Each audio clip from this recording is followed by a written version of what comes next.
be switching to English, even though we are in Berlin, because English is the international business language. So excuse this. And I will just make a very brief welcome, a few words, as we're in a terrible delay, for which we're very sorry. But for security reasons this morning, the entrance process, the registration processes took quite longer. So, welcome, dear Senator for Economics, Technology and Research, Mrs. Cornelia Itza. Welcome, dear distinguished guests from Israel and from Berlin, from all over Germany.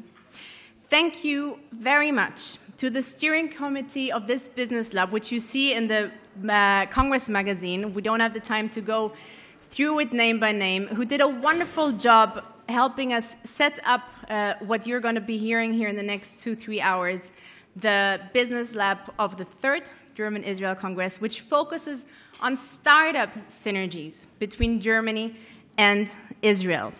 And this was actually a work in action, or an example in action, to see how the German and the Israeli participants of the steering committee, partially even through a telco conference, really came up with wonderful ideas and impulses. Thank you also to our strategic partner of the Congress and of this business lab, Keren Kayemet LeIsrael, the Jewish National Fund, which is not only greening the country for many decades, Israel, and taking it to the next level of sustainability, it also, with the help of its JNF Green Business Club, is making a very important contribution to the bilateral ties between Germany and Israel, and taking also those in the field of industry and business to a more sustainable level. And we have here the main emissary of JNF Kakal in Germany, Shaul Chorev, who is at your disposal for more information about this wonderful initiative. So, and a big thank you to a number of sponsors who made this possible, among them CMS Hasche Siegle, among them Berlin Partner, which was a wonderful supporter, Heusen Kanzlei, as well as the Israeli Trade Center, which supported this initiative a lot, and the Project Future Berlin of the Senate Department for Economics, Technology and Research. So thank you. In a big box, a big thank you to everybody who made this happen. And I am now honored and pleased to ask on stage the wonderful moderator of the Business Lab, who's not just the moderator, he's actually the mastermind between most of those ideas, which you will probably realize throughout the next few sessions. It is Björn Woltermann, who's VP of Emerging Technologies at Deutsche Telekom Product Innovation. Björn, the floor is yours. Thank you and enjoy.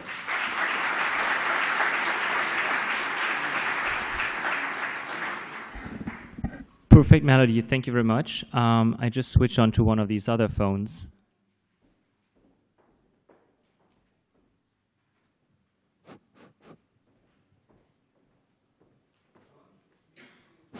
Yeah. So thank you very much. Wow, this is a huge crowd. Sorry for being a little bit late. We ran about an hour late, as you know, but like I said, startups are about uncertainty, and we're all here, and we're going to make it through the session. We are a little bit sorry. We just realized that there was a mess up between titles and times. So don't worry, the time is not right. The title yet is right. So before we actually going to start, we are gonna welcome on stage the wonderful Senator Cornelia Itza of Berlin City. She will tell us something about the ecosystem in Berlin, what is her view on startups and synergies, and welcome, Ms. Itza.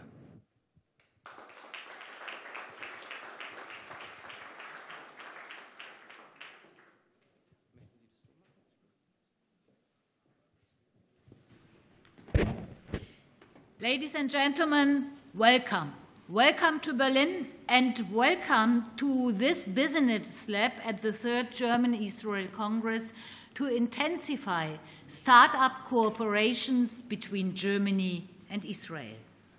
Connecting for tomorrow, that's the goal.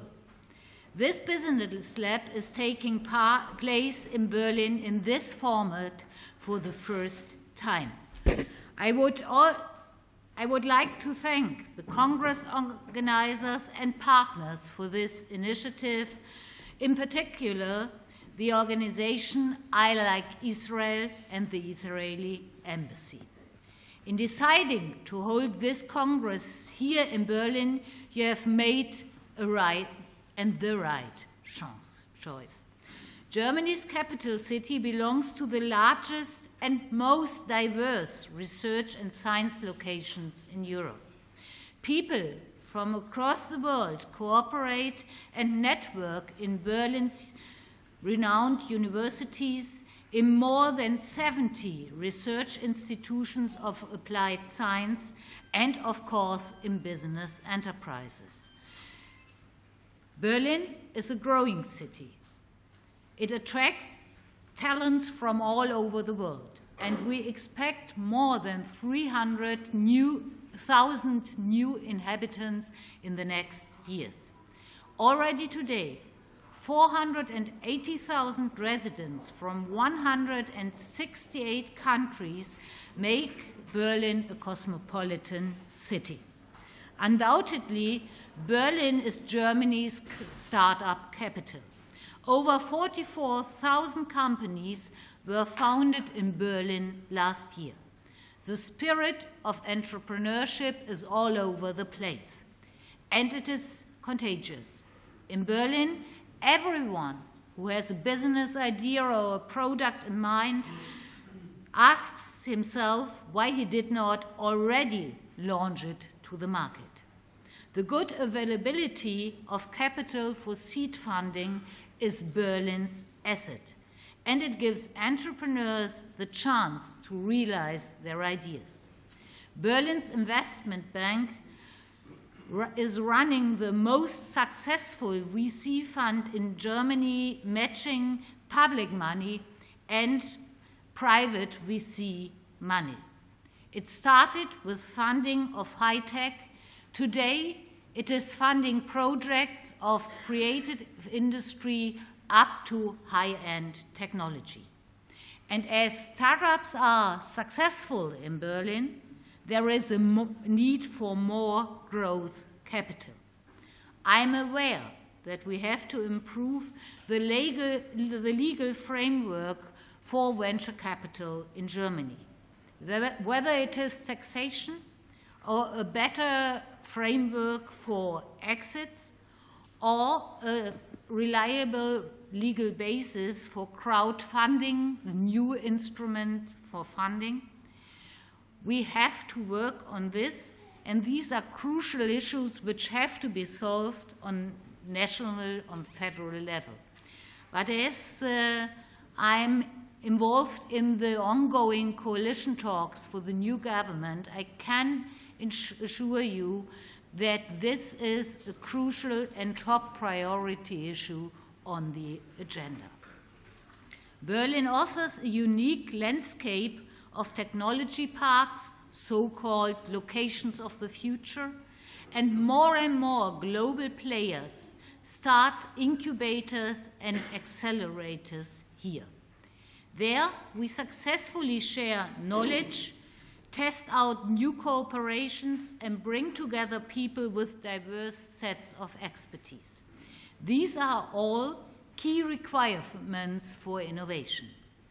Startups are crucially important for Berlin as they drive the upturn we are presently experiencing. Berlin's entrepreneurial scene is characterized by considerable diversity that goes far beyond apps and games. The Berlin IT community is proud of its double-digit annual growth rate. With 469 businesses in the digital economy founded last year alone, Berlin heads the ranking in this area in Germany. Networking the many IT startups with established companies in the city's industrial sector is a key task. As you may know, Successful enterprises in Germany are driven by engineering and production skills. Now, these enterprises are interested in new IT solutions to integrate them in their products, Internet of Things, or in their production processes, Industry 4.0.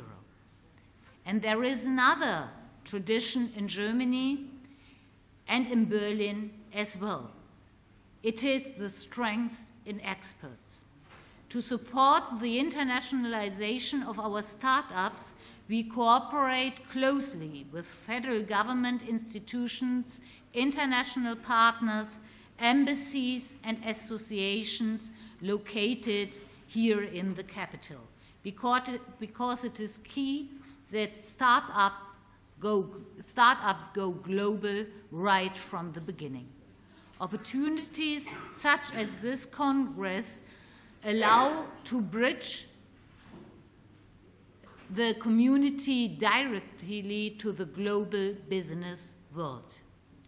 With their impressive startup development over the last years, both Berlin and Tel Aviv have proved to be the innovation drivers of their region. According to a McKinsey study published a couple of weeks ago in Berlin, Berlin is ranked first in Germany for founding businesses in innovative sectors. But the figures for businesses founded in the highly creative city of Tel Aviv are far ahead of all comparative locations in Europe. For this reason, we are especially pleased if young entrepreneurs from Israel decide to come to Berlin.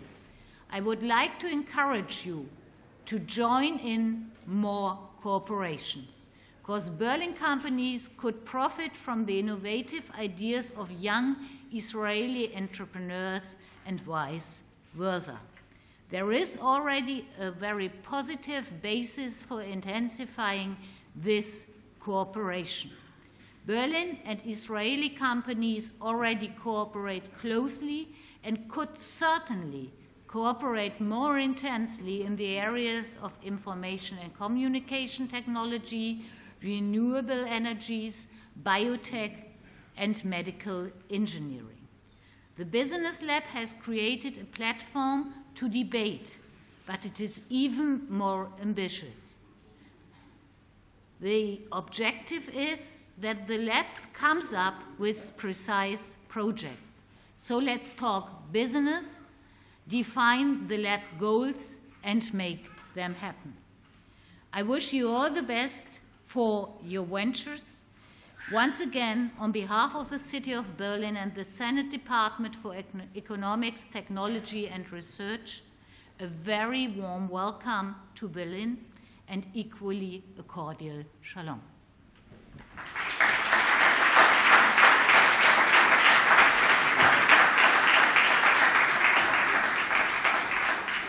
Thank you very much, Senator Iser, for paving the ground and laying the path for us, what we're going to do within the next hours. So to give you a little bit an idea of what we want to achieve within this lab, we basically created something like a story that will basically cover the next sessions. So we heard from Senator Iser what's great about Berlin, what we are up to, and what will happen in the future. And we thought about, like, we should lay the ground for the whole discussion that basically says, you know, what is a startup? What's the industry? What are learnings? What's been great? What is happening in Israel? Like, I don't know if everybody in the room has ever been there. And we thought about, like, who would be the perfect person actually to give us an introduction, to give us a brief and very intense first-hand, yes, you also, a brief first-hand impression of what the high-tech branch and the startup industry is about.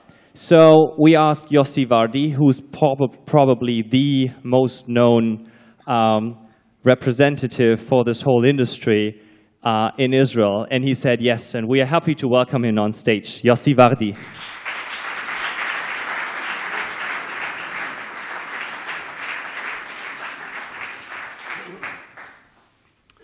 Thank you very much, Bjorn. Thank you very much to the organizers of this conference, especially Sasha and Melody. Either one of you is here in the room?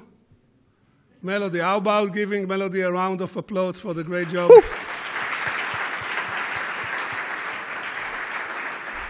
This was a cheap trick in order to be invited next year again.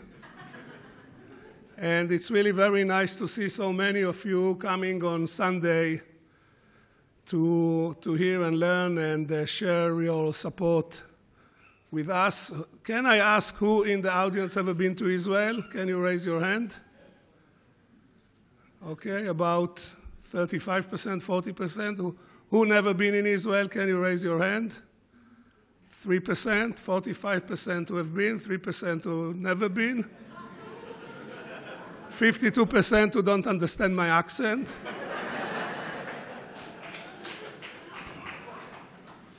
Okay, so first of all, those who have been to Israel, do you think that those who haven't been to Israel should go there before the end of the year?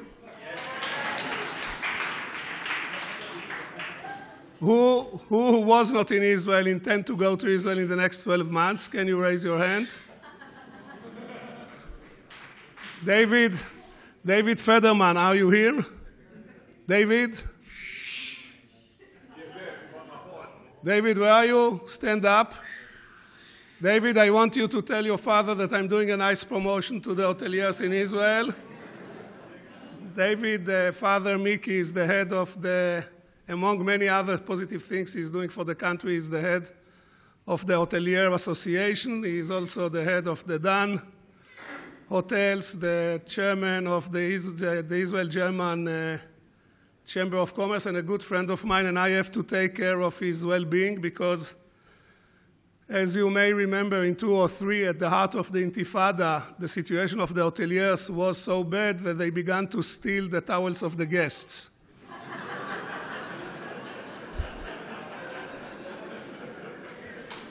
And we don't want it to be repeated, David, right? Okay, David himself is a serious young industrialist who is very active in Germany, and Melody, next year you should have him on the panel, not on the account of inviting me. Okay, you know that for many years the business relations between Germany and Israel are really developing very nicely. I think that one of the better kept secrets is the collaboration and cooperation between Israeli companies and German companies in the field of R&D, and I would like to start by counting a number of examples. By no means they are conclusive, but I would like to mention it. First and foremost, I think we should mention as a great example the work that Deutsche Telekom is doing in Israel. Deutsche Telekom is involved in a number of different ways. They have direct investments, and also they have a big R&D center in the university, in Ben Gurion University in the Negev. I think they are employing beyond, 80 developers, and it's growing, and it's really a terrific example of collaboration. As far as I know, Deutsche Telekom is very happy about this collaboration, and if they are not, we are not going to mention it today. Bjorn, are they happy? Yes, we are. Can you say it louder? Yes, we are. Good. No, what Yossi just said is actually I don't want to make any ads here for my company because I'm here as a, No, you are here to make shameless promotion to Israel. Yes, that's what I'm here for. No, honestly, from the high-tech perspective, and this is what we're all gonna cover in the next days. Most of the talks that we are gonna have in the future, in the future 2 hours, are actually based on experiences that we have had in the past, and this is why we set this panel up. And I see. So you want me to jump without citing the examples? Yes, please. Okay. So Mickey, I won't ask you for testimonial, but I think that from those who are not in the room, we should mention that Yubad Boda Media have some investment in Israel. Bertelsmann have investments in Israel.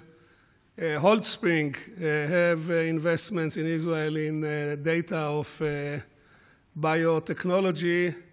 And the participants of the panel will cite you other examples. So things are developing very nicely. I tried to talk with Mr.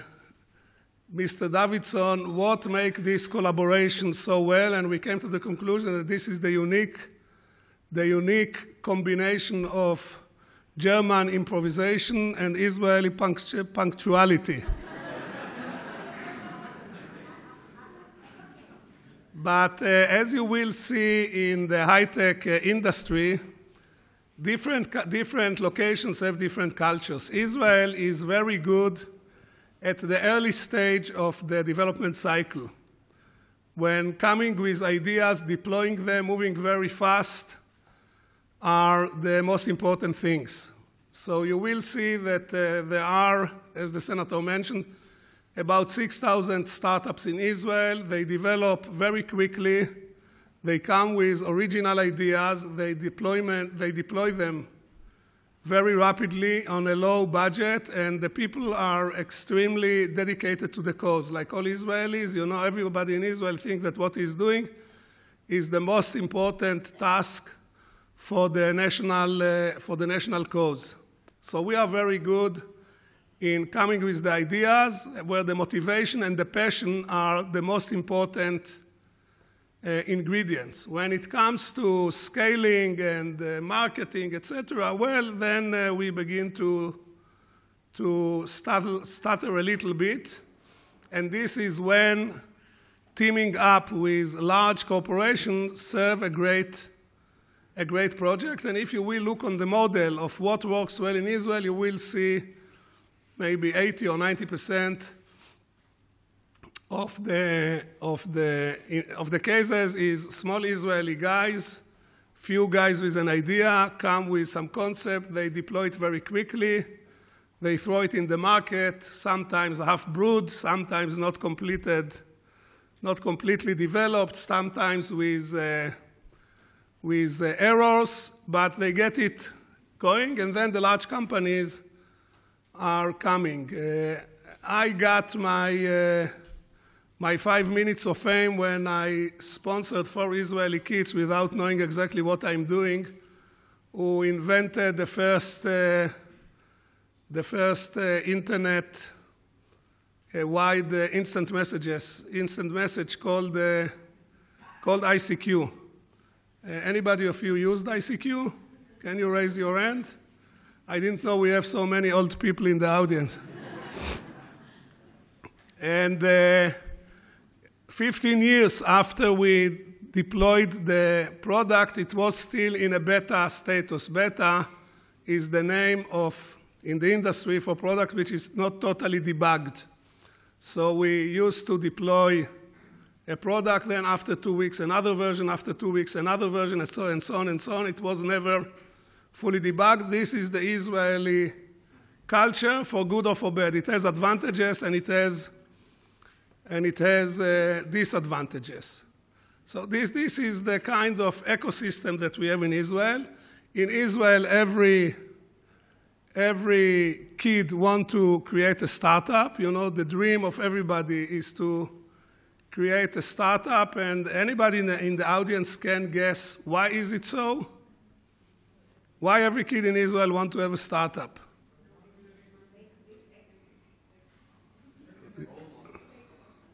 They want to have an exit because their Jewish mother asked them from the age of 5, after all what we have done for you, asking you to bring a Nobel Prize is really too much. So this is how these kids are being conditioned, and this is how they are grown. And they know that they have to go and deliver in order not to put shame on the family. In former years, they had to go to the university and to get the best marks, and now they know they have to go and create an exit. And the Jewish mother is what the ammunition that she is using in order to encourage her son are guilt feelings. You know, my mother always complained, how come that all my sisters have professors and doctors as sons, and I'm the only one in the family who have an idiot as a son? And in spite of the fact that she probably finished 8 years of studying, she had a very strong intuition regarding genetics. And she told me always, all my childhood, she said, your cousins are smart and you are an idiot because they are not contaminated with the genes of your father. So you grow in such an environment and you have no other alternative but in order to try and to please your mother. I spent maybe 10 years to acquire my PhD. Actually, it was DSc, Doctor in Science, in the Technion because I thought this will impress my mother. And after I got the doctorate degree, my brother came to my mother and told her, you see, Mom, he's not an idiot, he got a doctor. She looked at my brother and she said, he's not a doctor, he's a Dr. Kacker because he's not doing research. So that was almost the end of it. And 3 years ago, I thought I won the fight. You know, I'm fighting, I'm trying to impress my wife, my mother. I'm now 71, and I'm also trying to impress my wife. Doesn't help, that's a different story in a next year melody. So I'm trying still to impress my mother, though she died already 15 years ago. So 3 years ago, I got my honorary degree from the Technion, and I thought that this was the end, you know, the end move, and I proved my case. So on the podium in the Technion, when they put on me all this paraphernalia, I looked and I said, Mother, you see, I got an honorary doctor. When I went to sleep that night, I heard a voice telling me when my head was on the pillow, honorary doctor is not a real title. So you have bunch of motivated kids. Then in a very tender age, they go to the army where they create teamworks. And when they find their friends and when they can see from their friends who is the talented one, who is the capable one, who is the one who behaves well, they leave the army, they take their friends from the army that they trust and feel comfortable with, and they create startups. And we have a number of elite units, technical units in the army. One of them, the name became very popular, 8200. Until 5 years ago, if you say that 8200, they would shoot you. But today it's already allowed to say. And this unit is the best business school in Israel. They create so many successful startups, which is quite unbelievable. Luckily, as I said, German industry take great interest in what's going on in Israel. The whole publishing industry here is coming to Israel periodically. There is once a year a tour of the Association of Journal Publishers. They look at the industry. As some of you may know, I'm involved with Buddha Media in creating this wonderful conference called DLD. In parentheses, this was another shameless promotion. And they allow me to invite about 100 Israelis every year to attend the conference. There are many other bridges. Mr. Davidson with his Hasso-Plattner Investments is involved in how many companies? 4. But Bjorn said that you should tell about it, so why should I do the promotion, you know, the promo. 4 in Israel and many other places. So things are really, really good. And I can think Zeiss is also, they're not here, they're also involved in some optics. Medical and pharmaceutical companies are doing scouting. A lot of things are going. One word about Berlin as a visitor, if If I may, I travel all over the world, and few cities in the world are excelling in becoming the drawing place where the creative class want to come. And this is extremely valuable thing. If a city is able to have this magic where creative people from all over the world are gravitating into, it creates jobs, but it creates more than jobs. It creates culture, it creates spirit, it creates elevation of the mind.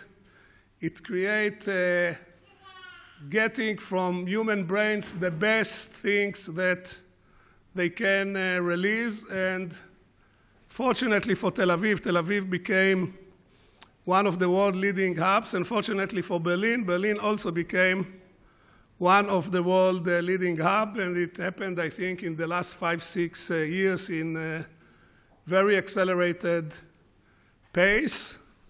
I think that we should continue to work and enhance the collaboration and the cooperation between these two communities. A lot of things are being done, more can be done. This wonderful Congress is one of it, and I'm looking forward to welcome all of you in Israel. And David, one last thing. I was in a car. This is something that only the Israelis will understand. I was in a car. I got a call from the radio station of Galei Tzahal. They asked me, and Danny Proper, the head of OSEM, gave me a ride.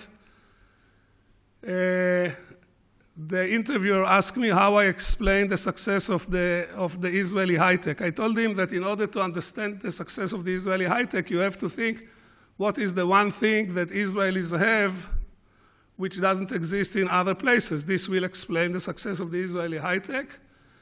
And I said probably this is the fact that kids are eating bamba from the age of 3. So of course, Danny Proper was very happy. He was. So we want to see all of you in Israel. I have to be impartial, and I cannot promote any hotel chain, but I would just mention that David is from the Dan hotel chains. Thank you very much. Thank you, Yossi.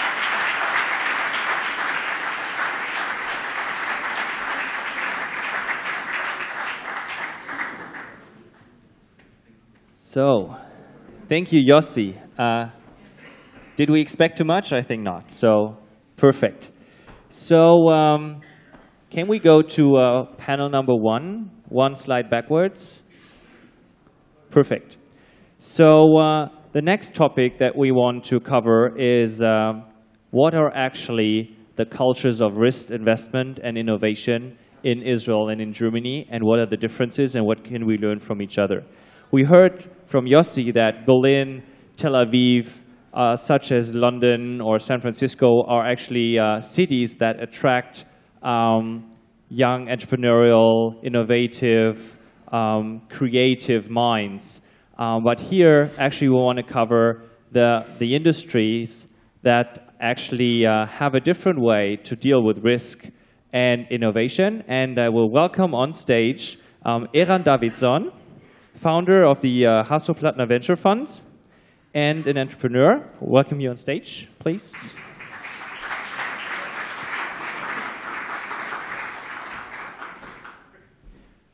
We also welcome Jonathan Teglu.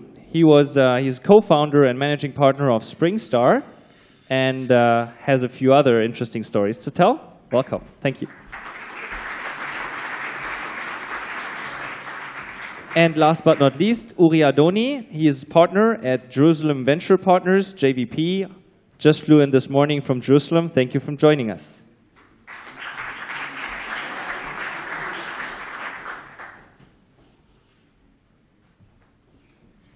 So as a format, we chose basically that Eran and Uri will hold a small presentation, and afterwards we have time for a small chat and also questions from the audience.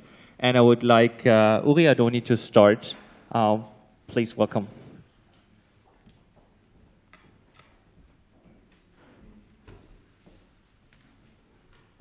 Which was the clicker? I don't know if the clicker will work. Just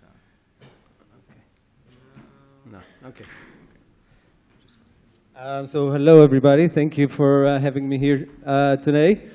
So very briefly I will kind of go over a little bit of the aspects, a little bit expand of what Yossi was mentioning, and then we'll continue in the panel. So 2 words about JVP. It stands for Jerusalem Venture Partners. We're founded in '93 by a guy called Irel Margalit, who's now a member of the parliament, so he became a politician.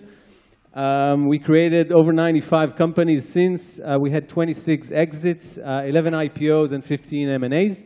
Accumulated transactions in size of $17 billion, and just recently we were acknowledged to be one of the top 10 VCs in the world on performance of consistency. And when Jorn talked to me about what is, we talk about risk, I was looking for some kind of a definition of what is, and what I found, the probability of uncertain future events, this is one I liked. And I think there's a couple of approaches that people are actually addressing risks. It can be, you can choose whether you're the right mouse or the left one, but you can actually address it in various ways. In Hebrew, actually, the venture capital business is called Keren Hon Sikun. It has the risk built in within the category. It actually means a risk capital fund and not just a venture capital. In JVP, we have a unique investment approach that actually helps us to reduce risk in a way. There is an incubator program by a chief scientist called the Incubator Program. And we actually we have 2 incubators, one in Jerusalem and one in Be'er Sheva.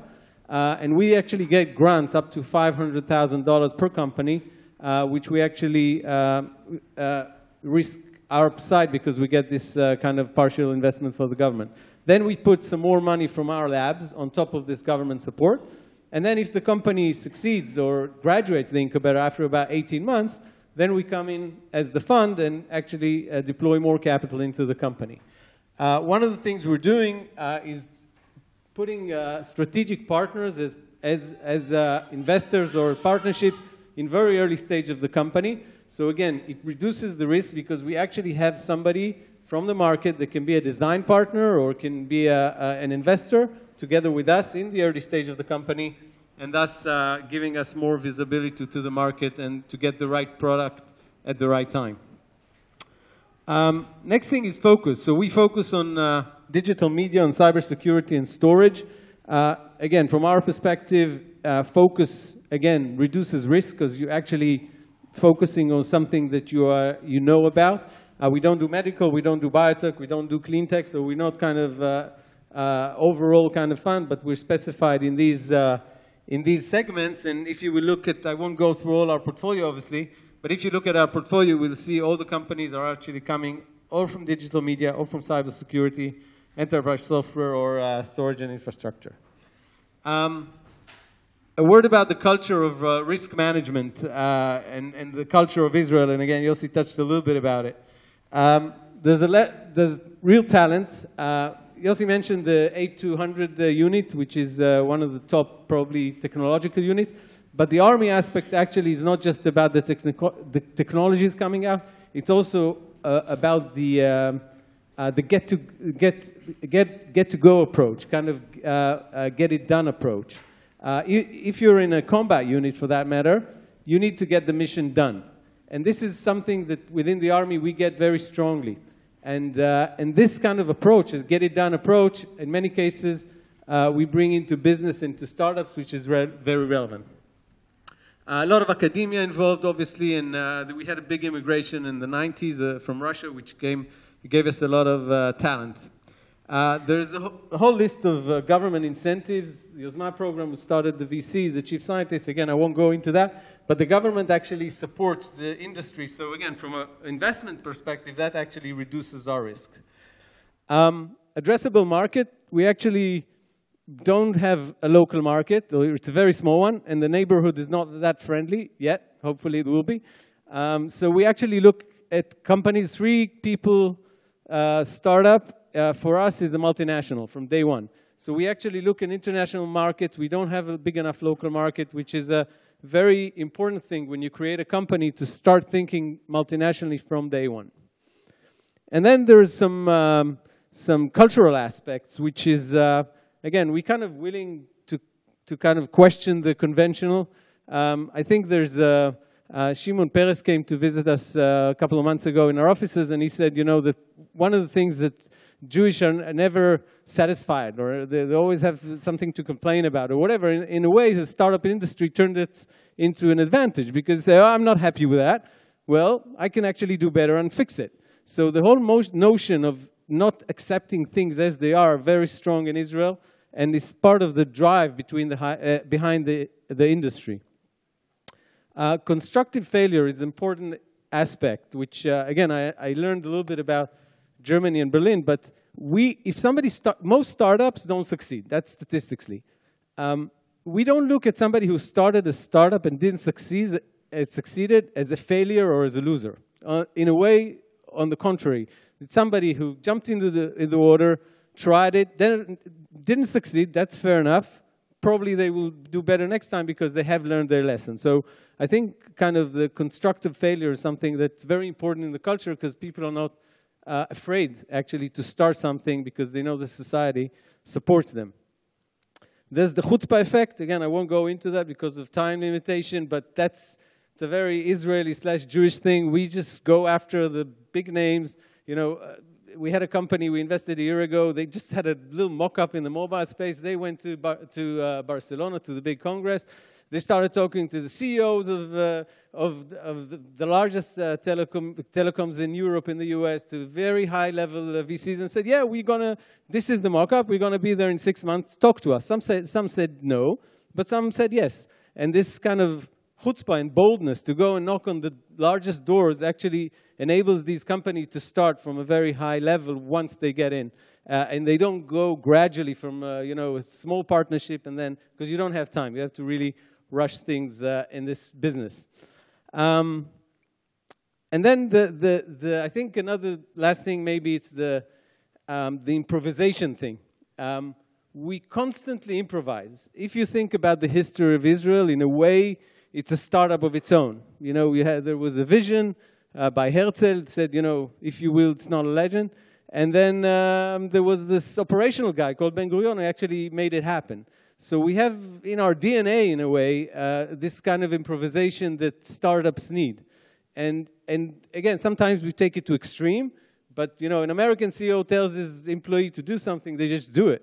Israeli CEO will tell an Israeli employee, say, yeah, but we can do it this way, and sometimes you just need to do it. But we keep challenging, we keep improvising, and it's very important for the startup world because the changes are very rapid. And the market changes, the competition changes, the technology changes, everything changes. So you have to be very, very flexible.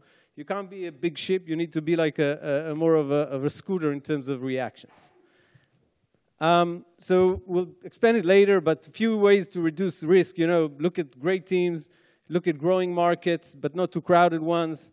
Look for a real advantage, not just a phony one. Co-invest with good partners, whether it's other VCs, whether it's strategics, whether it's good angels.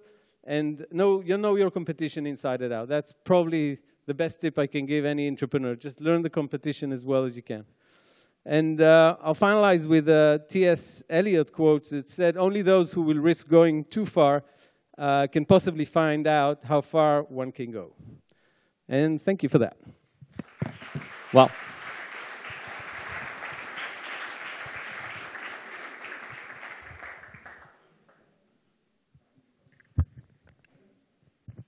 Just 1 second. Technology as it happens.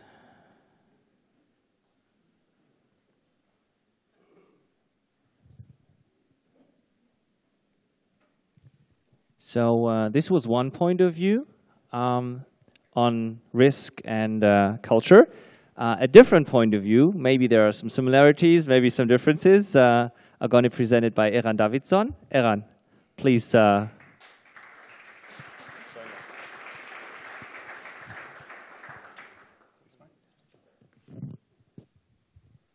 Good afternoon, everybody. Sunday afternoon. It's not taken for granted. I'm lucky not to speak after Yossi, because this is an impossible mission. But since you mentioned the Jewish mother syndrome, I have to tell you something you may not know. You know, my kids go to an international school here in Berlin. We live here for 8 years. And then when they were quite young, the teacher asked the class, who was the most important person in the world history? Have you any idea? She said, I give €5 to the kid that will tell me who was the most important person in the world history. It's an international school. So first, there was a Chinese girl, Yang Li. She raises her hand and she said, teacher, I know, it was Mao Zedong. The teacher says, no, sorry, Yang Li, wrong answer. Then another guy, John, from Ireland, said, I know, teacher, it was St. Patrick. The teacher says, no, sorry. Wrong answer. Who else? Then there was a guy, a young kid from Nepal, Jashmi. He rose his hand. He said, teacher, I know, it was Buddha. She says, no, sorry, Jashmi, wrong answer. Who else? Finally, they thought, and young Jewish kid, Joshua, raises his hand in front of the class, says, teacher, I know. It was Jesus Christ. And the teacher says, wow, Joshua, how did you know that? Come on stage, I'll give you the €5. The kids come on stage, and before she gives him the €5, she whispers in his ear, Joshua, you're a Jewish boy. How could you tell it's Jesus Christ? And Joshua said, teacher, deep in my heart, I knew it was Moses, but business is business.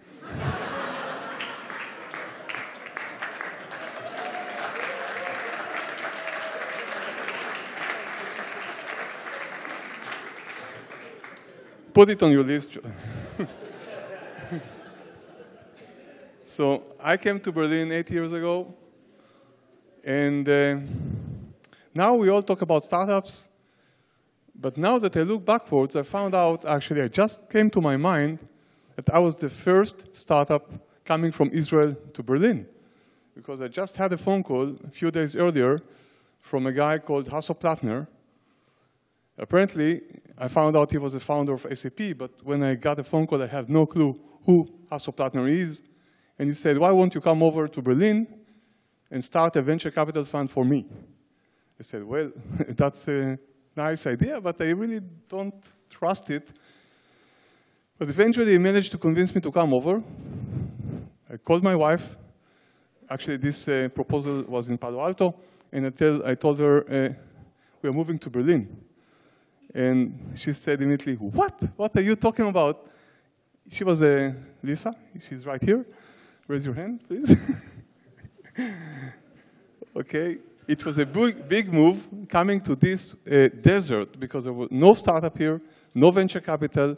Actually, even venture capital is called here Risikokapital, which is something completely different than venture. Risiko is risk. And we don't talk about risk, we talk about challenge, opportunity, and a great chance to make a world a better place or a different place. Anyway, we came over as the first startup in Berlin, started a venture capital fund called Hasso Plattner Ventures, only because I learned who Hasso Plattner is, and we didn't know how to call this fund, so we came up, okay, let's call it your name, you're quite famous in Germany, I'm not, because he proposed to call it Davidson Ventures. And I actually am about to start this Davidson Ventures right away, very soon. That's a different story. So we started venture capital fund in Germany. We were more or less the 5th venture capital fund in Germany, the first one in Berlin as a private entity. We invested in over 30 companies, of which 4 in Israel. So we brought German money, and we even sold a German company to an Israeli one called MyHeritage. Now it's old #1 family tree online.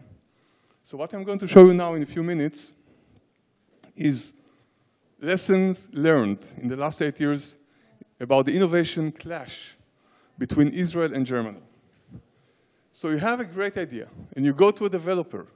You tell him, I want to start a company around it. Why won't you develop it for me? Some people, or some developers will answer, let's do it now and go for a beer later tonight. While the other one will tell you, no, cannot be done. Probably the first one will be a developer in Tel Aviv, while the other one will be a German developer. Sorry about that. So another translation tool. The Israelis would immediately say, let me understand this idea, while the German would tell you, I don't buy it. I don't get it. The Israeli would say, how interesting. Let's discuss over lunch, while the German one would say, how boring. The Israeli, it's a nice idea. The German, I'm too busy. The Israeli, let's do lunch. And the German would say, forget about it. So, and this is my own experience in this business. Now let's talk about the style of the different countries. Yossi mentioned it earlier, Uri in his presentation, but what I noticed that here perfection is the goal, while in Israel, perfections mean inefficiency. In Israel, oops. In Israel, or in Germany, you build on longevity, long-term approach. While here, or there, in Israel, quick wins are a must. In Germany, it's culture of thinking. In Israel, culture of doing.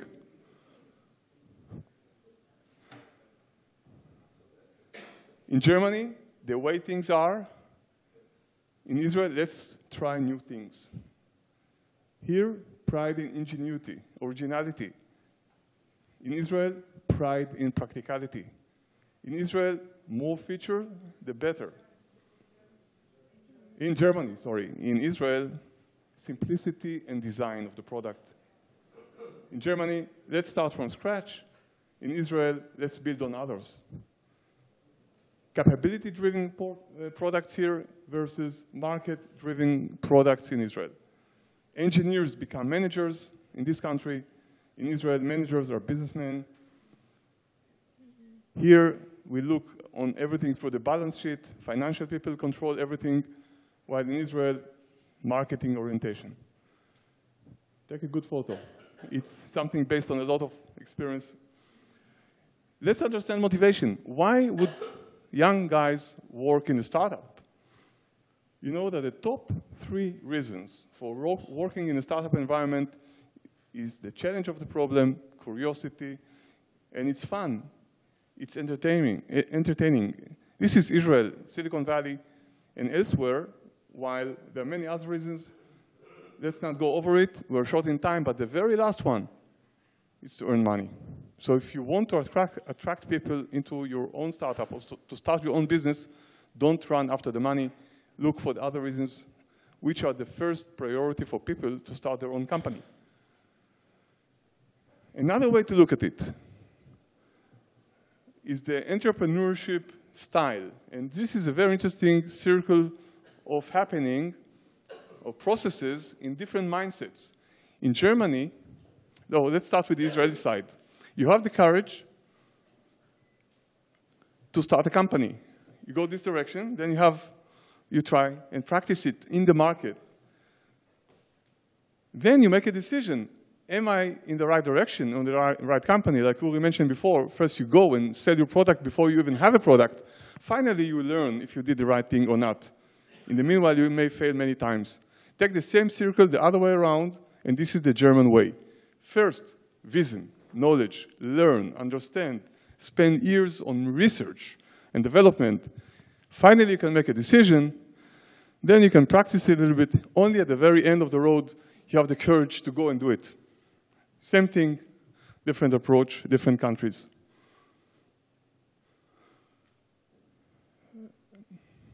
Did you ever ask yourself what the difference between a CEO and an entrepreneur? Well, there's a big difference between the two. An entrepreneur, he's the leader. He has the vision, evangelism.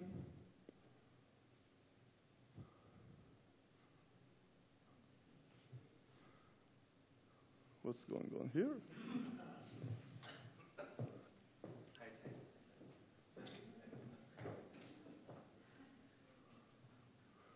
Passion, Leidenschaft, excitement, art of pitch. He attracts talent. He is a big spender. He's a risk taker, but he cannot be a CEO. He's too optimist. While the CEO is a professional manager, He knows how to plan, to do the strategy, hire and fire, to execute, work according to milestones, and focus his company with a very strong personality, careful, responsible, and he's aware of the budget. He's a completely different type of person. Very rarely you find an entrepreneur who can grow up to be a very good CEO. Now let's talk about the Israeli entrepreneur and the German entrepreneur. And now we talk about completely different type of people. The Israeli entrepreneur would show you a chart of 3 years, no revenues, and suddenly he's growing like a hockey stick to the billions of millions in revenues and billions in valuation, while the German entrepreneur, and these are business plans and presentations I see every day in my professional life, they give you a detailed pro forma revenue models every quarter, every year, and they usually stick to the plans. You know what's the problem here? They are not very ambitious. They will stick to the plans, they will deliver what they promise, which is a good thing, but finally, the ambitions are quite limited, and so are the results. What we learn from people like Mark Zuckerberg is that continuous iteration leads to perfection. You never have a perfect product, you just keep on trying, but by getting the reaction from the market. Another guy I like a lot is this guy, Norman Vaughan. He was a bird's expedition to the Antarctica in 1928, and at the age of 98, he was climbing the highest mountain in Antarctica, and what he said is, dream big, dare to fail, something that doesn't exist in this culture. Oscar Wilde said something very interesting as well. In America, the older guys are always ready to give to those who are younger the full benefit of their inexperience. So you have to listen to those who do not know. They are the most visionary, courageous, and passionate about what new it is. And always try to play the music which is not there, said Miles Davis. What more can I say about entrepreneurs? They do not do it right the first time, normally. They keep it simple. Many of the companies and startups I see here, I just hear an hour of presentation, and finally I don't know what the company is trying to do. The design, it's all about design today. All of the most successful companies we see today worldwide have a beautiful, simple user interface and a very complicated product behind it. But it's easy to understand what the company is trying to do and achieve. It's easy to interact with the product. And there are only a few examples here: Apple, Google, Skype, and there are many more. And one more thing I'm practicing every day, including now, is doing things I do not know. That's the best and only way to get to know how to do them. Try to tell a German CFO to get involved in some marketing activities or even fundraising. He will immediately tell you, no, I studied accounting, I know how to analyze balance sheets, but I will never try anything which I haven't learned.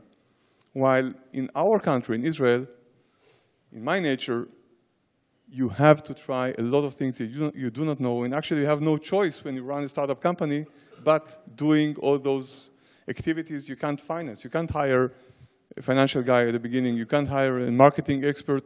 You have to do it yourself. You have to try it. And every day you have to try something you do not know. And it is really the best way to know how to do these kind of things.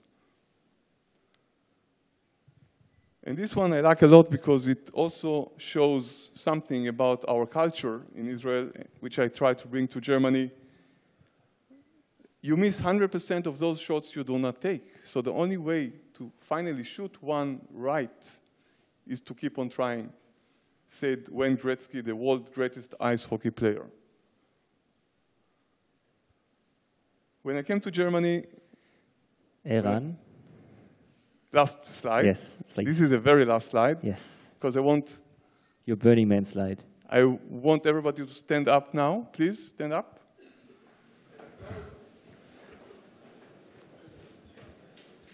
Who is Israeli here? Please raise the hand. Very good.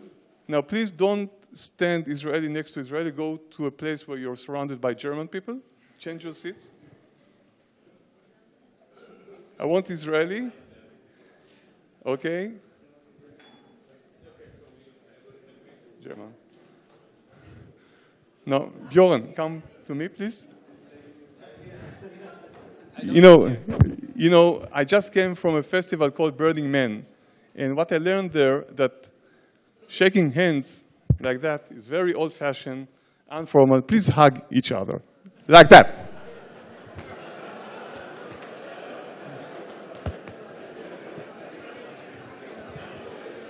And now, if you like it, you can do it another time with a different person. And don't forget to introduce yourself. So do it with passion, Leidenschaft. Good luck. Ta-da.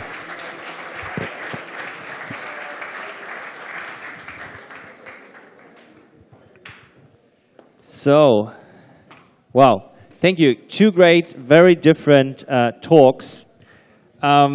Although I'm a big fan of Israel, I feel a little bit bashed now, I have to be honest. It was a little bit like too much Germany bashing in here. So the question is that 100% right or is it not? Which leads me to my third panelist, who's also from here. And actually, like Jonathan Tiglu has also amazing stories to tell, where, like I myself, we had our first company when we were 18, or you were even younger, right? No, yeah, started at age 15. Yes, so Jonathan started at the age of 15 here in Berlin, and he's not Israeli, which means, like, you know, there are exceptions to the rules. And Jonathan, tell us about your story.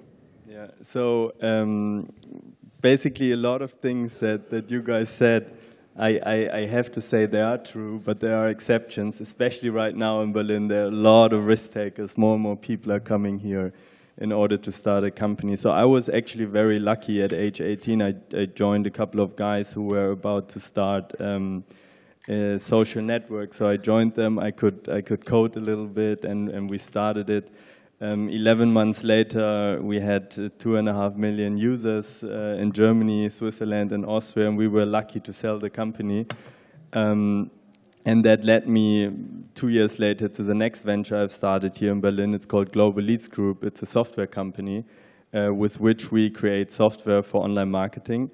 And when I left that company, that led me to the third company, which I'm running right now. It's an investment firm, very similar to what Uri was talking about. So we invest in startups and we support them in the first time after they have launched. So what was the name of the social network you created? The first was StudiVZ. So actually, when I looked at it and when I met Jonathan for the first time, I think he was a perfect fit to this panel, because actually, he was very young, together with two partners. They were taking big risk, going there, taking this company, and then on the exit path, actually, how did Germans attach to this path? Can you tell us a little bit about that? Yeah, I actually do not like to talk about it so much. Okay. No, so actually, the idea here is that we have in Germany indeed a first generation of, or maybe even a second generation of risk-taking entrepreneurs.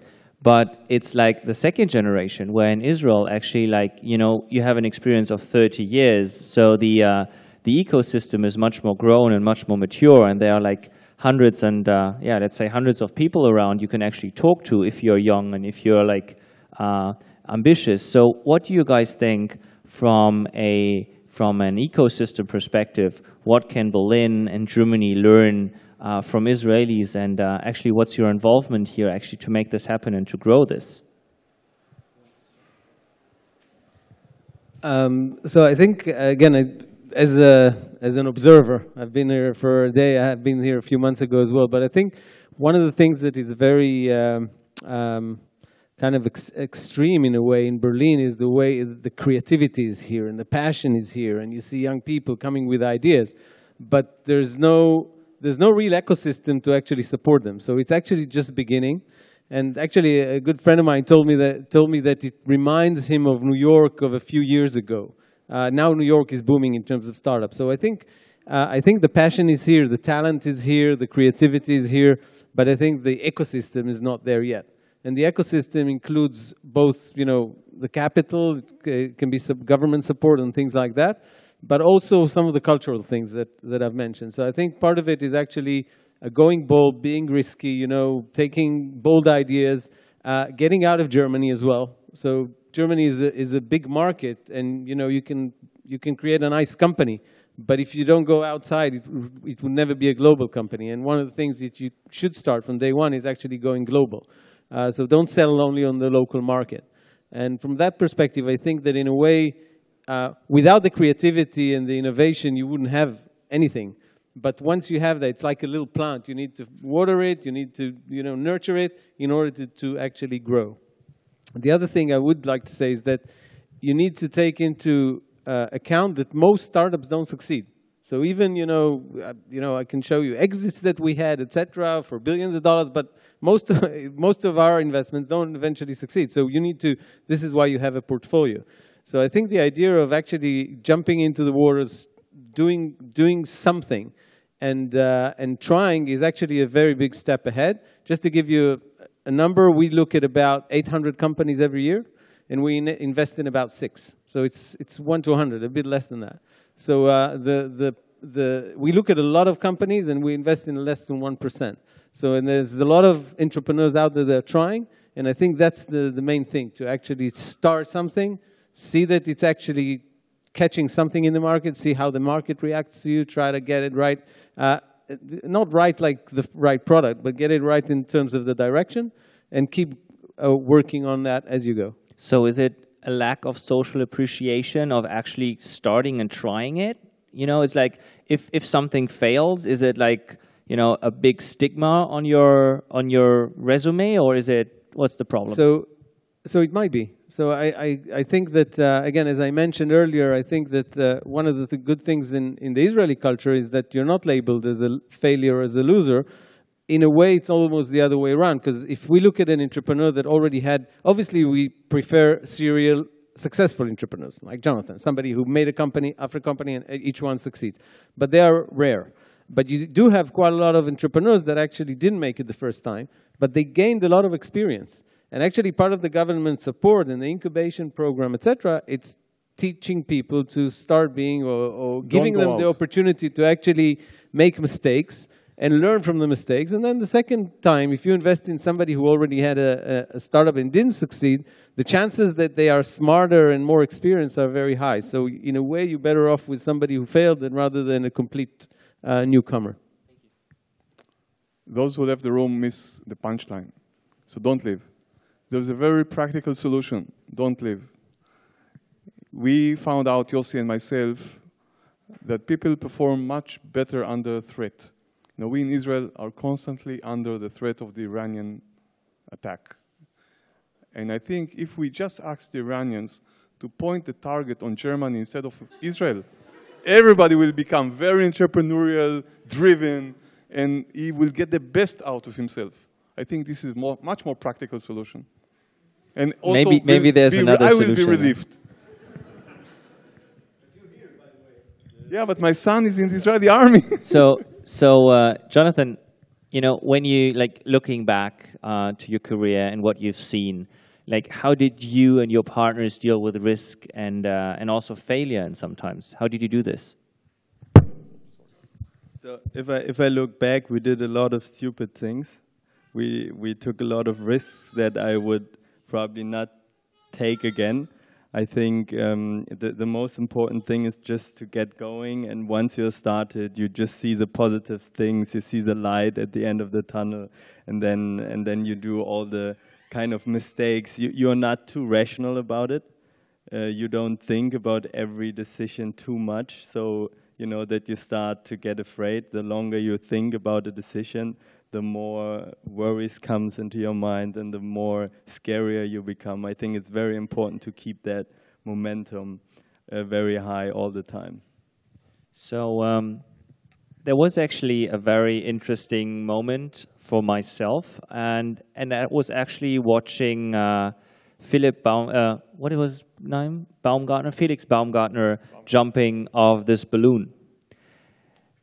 And I was watching him falling down, and he was getting into this turbulence, and I thought, like, wow, like this is real thing, and we are not sure how this thing gonna end, right?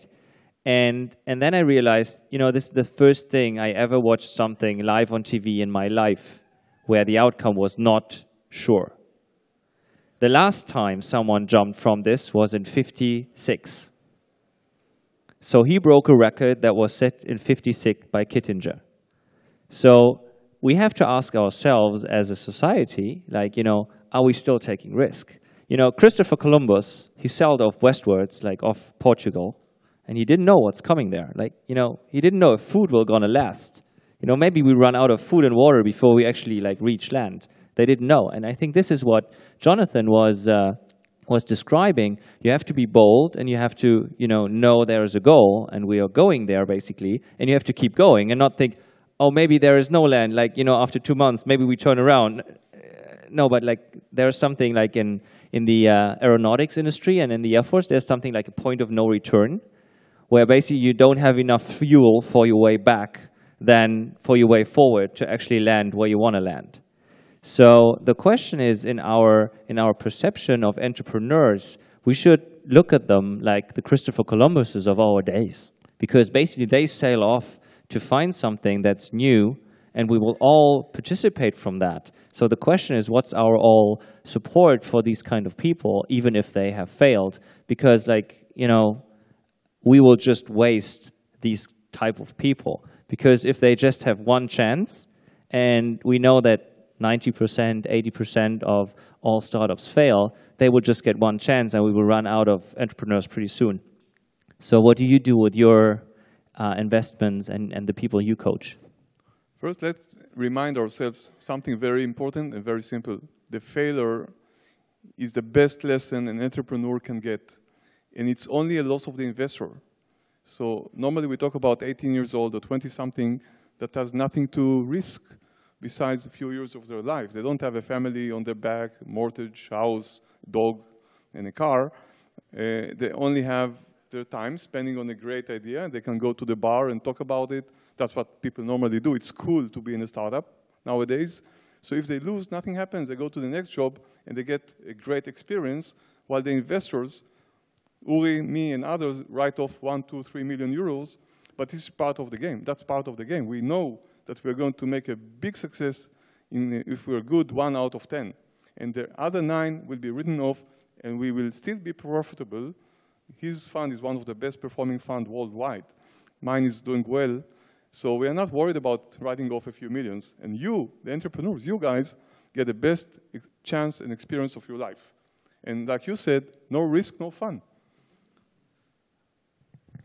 So, like, one last remark, like, as a takeaway? Yeah, just an example, just, you know, we invested in a company very young. I don't know what will happen with it, but the idea was so crazy, we said, you know, let's go for it. Sometimes it's, you know, obviously we do market research, et cetera, but it's a guy who came from bioinformatica, and he actually a gene researcher. He looks at gene of the biological genes. And he came with this concept. He said, you know, maybe there's a media gene, or what he called a social gene. So he took the algorithms of bioinformatica and placed it into Facebook and things like that. And now the implication, and I don't know if it will work or not yet, it's still in developing, but the idea is that, you know, you have technologies today that if you hear one piece of music, I know what music, I take one track and I know what I can forecast or get some idea of what the music that you like, which is already exists in Pandora in these cases. But if he will get it right and you get your gene, if I hear a track that you like of music, I would know where you will go traveling, what car will you buy, and maybe what women you would like to date. So it's really because I know the gene. You're already dating. All right, so not for you then. But it's this kind of bold thinking, and it is a jump into an unknown in a way. But usually when we do these kind of investments, and sometimes we do investments in other things that cybersecurity and things that are really kind of mind-blowing in a way. What we're looking for is usually something that will be able to lead a category. Now, the easiest way to lead a category is actually to invent it. So if you have a lot of competition, probably you won't be the lead of a category. But actually, we made an investment in a Swedish company a while ago, and we IPO'd it in NASDAQ it came to 2.5 billion when we exited our 20-something%. And they came with this concept that said, let's take business information, BI, and turn it upside down. Don't give the CEOs, the high VPs, they don't know what to do with the data. Turn the pyramid on its head and actually give all the data in a very simple way to the sales managers and the marketing managers and the lower line. And this has actually worked, and it was like completely change of paradigm. And I think one of the things that when you say, jumping out of whatever into the void, in many cases is, just imagining a different kind of situation in the market. And now we're in the very early days of this revolution. We feel like it's 10, 15 years, that's all. So it's very early days. So I think there's a lot of opportunities there. And the thing is to actually get the concept. It's not about technology. Technology, in 99% of the cases, technology can be done. It's to get the wild enough or the big enough concept that doesn't exist. And sometimes you get the next Twitter and sometimes you don't. Or Waze in Israel that was just recently sold. But it has a lot to do with kind of breaking the borders that your mind has and going after that actually something doesn't exist in terms of the concept. And after you get the concept right, then you can build the technology. That's not the challenge. The main challenge is the concept, and then the main challenge after that, the market. Good. So concept is concept, and then market. Obviously, business model, marketing, etc. But you need to get this spark in order to get something going and to get the investors interested in that as well. Jonathan, what did you see in the last, let's say, 5 years where you said, wow, that's a bold move and it really turned out to be a great move? Like, we sometimes in my company, we asked ourselves, would we have invested in Twitter 5, 6, 7 years ago? Or actually, I wrote a paper actually 3 years ago to our investment group, like to invest in WhatsApp. And they said, no, we built this our own. And actually like we did, but it doesn't really work. So it's like, it's public. It's like everybody knows. So what did you see where you said, oh, I don't know, or like you invested or you didn't invest, and afterwards, what is your way to tackle these things? So I think the greatest thing I've seen in the last 5 years, where I've luckily also invested, is Airbnb. It's a crazy concept where people basically offer a service where I can stay at his house, when I'm in Israel or when I'm in Berlin, and he has a marketplace where he can host or where he can offer his so my flat becomes an apartment when I'm not there, or like a holiday home, or even if you're there. And they build a whole service around it. And the first time I've heard about it, I thought, this is crazy. I would never stay at someone else's house who I don't know, and I would never rent it out myself. Then I've met those guys, and I've done it myself, and then I've fallen in love with it, and now it's a great company, growing as hell. Also in Israel, and Israel is even one of the great countries. So what you're saying is like, making the move is much about belief. Actually, you have to believe in it. Yeah. I think if you solve a problem for yourself, then most of the time, other people will have the same joy in the solution, because those guys have solved the problem for themselves. So they rented out their place in order to make some money because their rent went up, and this became a multi-billion-dollar business. It's a very tricky question because as a startup company, and I'll give you very soon another example to compete with your two examples. It's very tough, but I'll give you one. It's to start with a need on one hand. So you have to understand what people really want before they even want it. Okay, that's the trick. I need to know what you want to buy tomorrow, and you don't even know it. Like Steve Jobs knew all the time. He knew what nobody knew, that you will be addicted to his iPhone. Sorry, I have to check my mail. But actually, like there is a very famous quote by a very famous entrepreneur. His name is Henry Ford, right? So he was the guy with the car, not with the Colt, right? So he actually said, if I would have asked my customers what they want, they would have said faster horses, right? Not cars. So this is actually the kind of boldness that you have to have. You have to think beyond that. And sometimes it's so obvious, it's like finding the coin under the light. Because we just recently invested in a company called Go Euro that found out we as consumers of traveling, airplanes and so on, we don't have an end-to-end solution, door-to-door. If I'm traveling from Potsdam to a small village in France, I know that I need to go to Berlin. Then there are 3 airports I need to choose from, now only 2. But still, a few options. Then I need to take the bus and the S-Bahn and the taxi and the car, and maybe I should take a different method. So the company Go Euro give you a door-to-door solution that includes all methods of transportation in one end according to the price or time, from the small village where you live anywhere in Europe to the small village which is your destination anywhere in Europe. So you don't have to bother which airport to take, whether to take the train, the bus, or to drive your own car. It will break it down according to cost and time. Very easy, try it, and it's a breakthrough technology. Now worth a lot of money, yeah.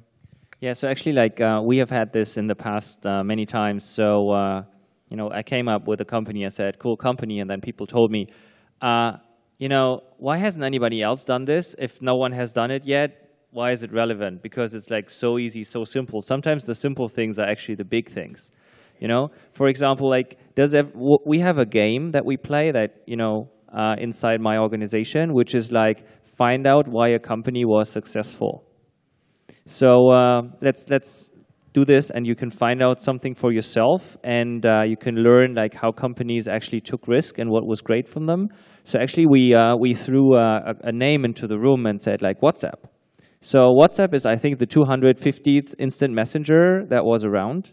Like everybody like had 100 messengers on their phones before, but what made this one big?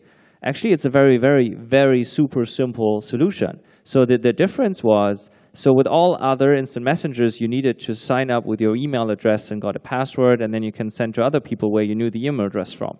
But you're having a phone in your hand, and what's in your phone's address book? It's not email addresses, it's phone numbers.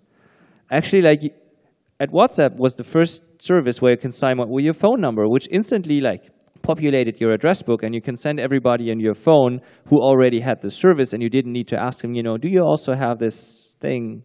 So it just worked. Sometimes it's very simple.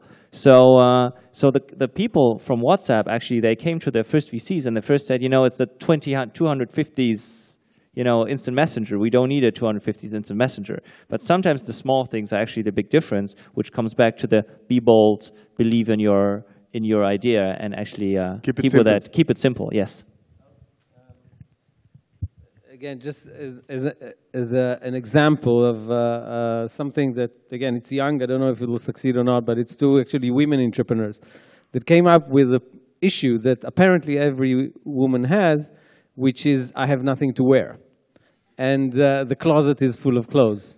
So what do you do about it? They thought, so one of the entrepreneurs actually used to share an apartment with a stylist who told her every day what she should take out of her clothes.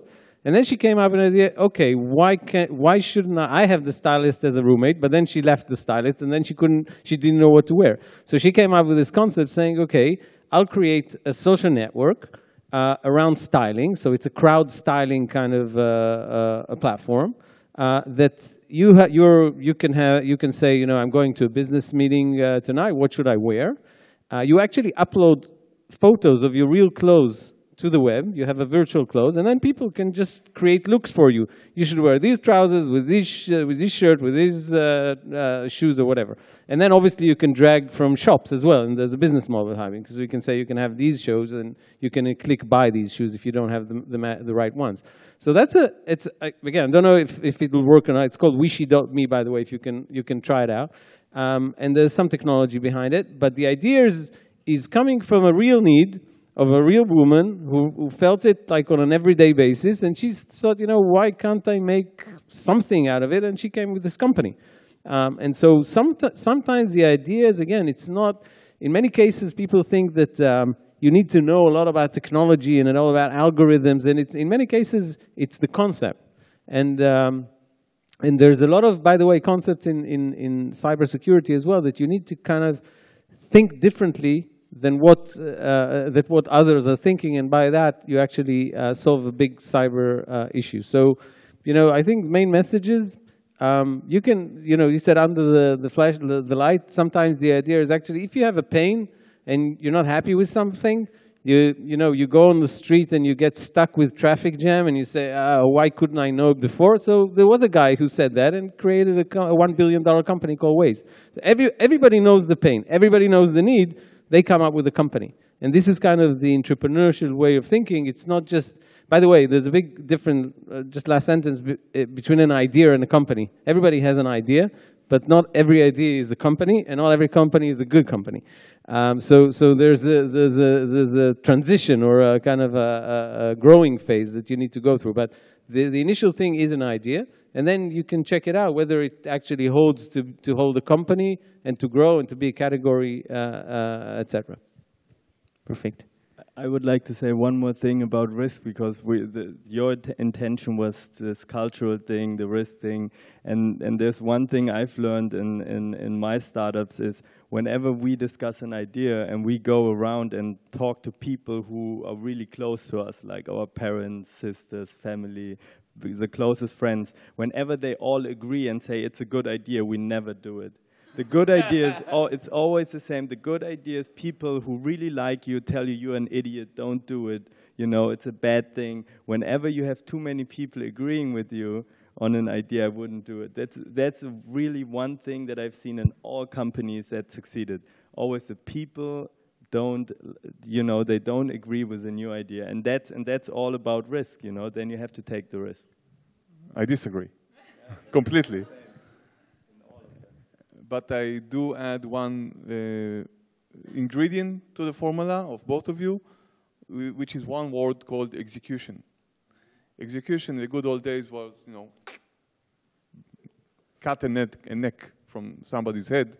But today, execution is the most important ingredient in every company we know, because we saw a lot of lousy, mediocre companies and technologies that became a huge success with the right people on top of it, and vice versa, great ideas that never converted into good companies because nobody could lead it. And then come back to the first most important slide, which I had here. It's all about people, and we all know that. To find the right people to work with, like you mentioned, the right partners, the right people to invest in, and finally the right people that can really deliver and execute any kind of idea into a great company. Nothing is more important than that. Good. Thank you very much. Any questions? All questions answered. Yes? If I have an idea, how to get VC money? So if he has an idea how to get VC money.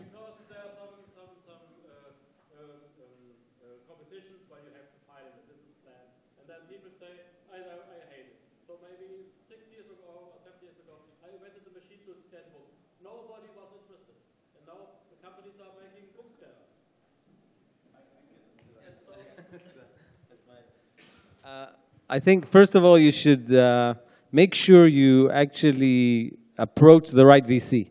So you need to do some research first. What's the right VC? In what stages are they invested? Is it early stage? Is it seed stage? Is it later stage? Is it in the space you're in? Maybe they're doing only medical, etc. So it's not like a cloud that you say VC and you upload it and everybody will see it. So first of all, there's a good research. The other thing is, within the VCs, try to see who from the VC itself, which partner can actually be relevant. And then get the partner to know about you. It can be via mail. I think I can say for us and definitely all VCs, we all look at every single executive summary or PowerPoint we receive. Because you can never know where it will come from. You will never know when the next big thing will come. So you can't. We look at all of them, and we have the whole mechanism to do it with analysts, etc. And then listen to what they say. So even if they reject you, try to learn from the rejection as much as you can. Because sometimes the rejection will come on the idea, some will come on the execution, some will come for your lack of business model. Some of it will come from a competition which is too crowded. So you can never know. Try to learn. Don't get just we don't like this idea, talk to us in 2 years. You can ask, and everybody, I believe that 99% will actually give you a good feedback to why they refused, if they have refused. And by the way, if one refuses, it doesn't mean the 3 others wouldn't invest. So you shouldn't, cancel all VCs. The other thing is whether it's a VC or another vehicle. So you can go to angels, you can go to microfunds, you can go to all sorts of investors that may be more relevant from a VC if you have just an idea and just a PowerPoint, which usually it's too early for VCs, to get it started, to get some market traction or to a product that you can show, and then maybe it will be kind of mature enough for a venture capital. Maybe one addition to this. So I think 7 years ago we had just, let's say, 2-3 ways of funding. Now there's crowdfunding, there is more angel funding. We have stuff like AngelList, very comprehensive platforms to go to. And actually, like the advice I always give people, if you can't formulate your product into one sentence, you don't know what your problem is. Right? So when you have a pitch and it doesn't work in the 30 seconds you have in an elevator, it's not good enough. So sometimes that's a point, but also like look for crowdfunding, go to Kickstarter, go to other platforms. There are very good models now in these days. So thank you very much. It was an amazing talk with you guys. Thank you for being here.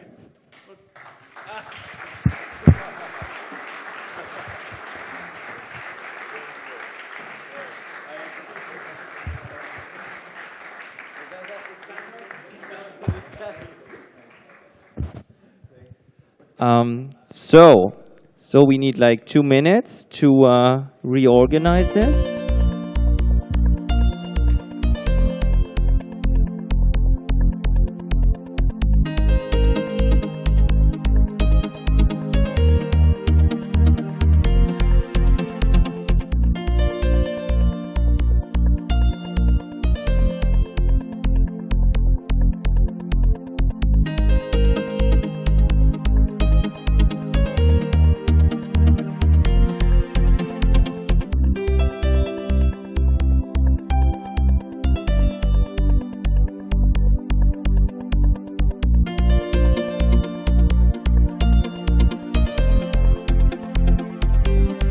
Okay, so on our second panel, we welcome Miki Steiner, Managing Director, SAP Labs Israel. Welcome on stage.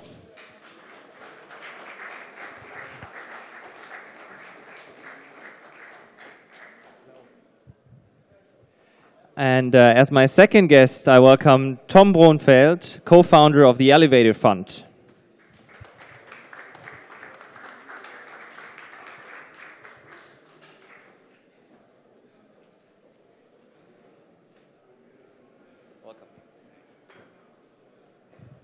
And last but not least from Berlin, Christoph Bornschein. He's founder and CEO of Torben, Lucy und die gelbe Gefahr, his agency.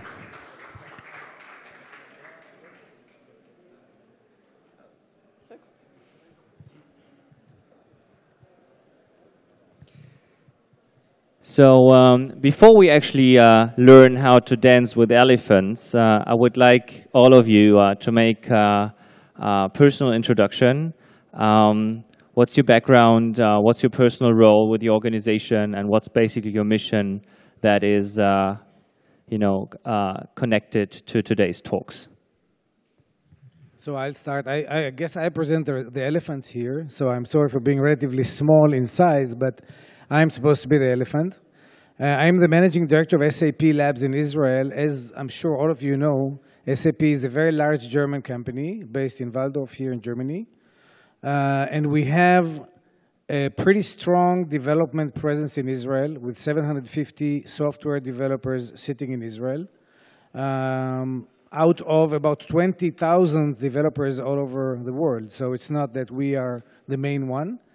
But what SAP brings to Israel, and I guess this will be later a discussion, or in other words, what Israel brings to SAP is the spirit that we've heard about before in the previous talks. I guess we have started in Israel in '98 with an acquisition of a very small company of 30 people, and have grown ever since until, as I said, 750 people today, where most of the developments that we do in Israel are relatively innovative developments, are relatively cutting-edge development.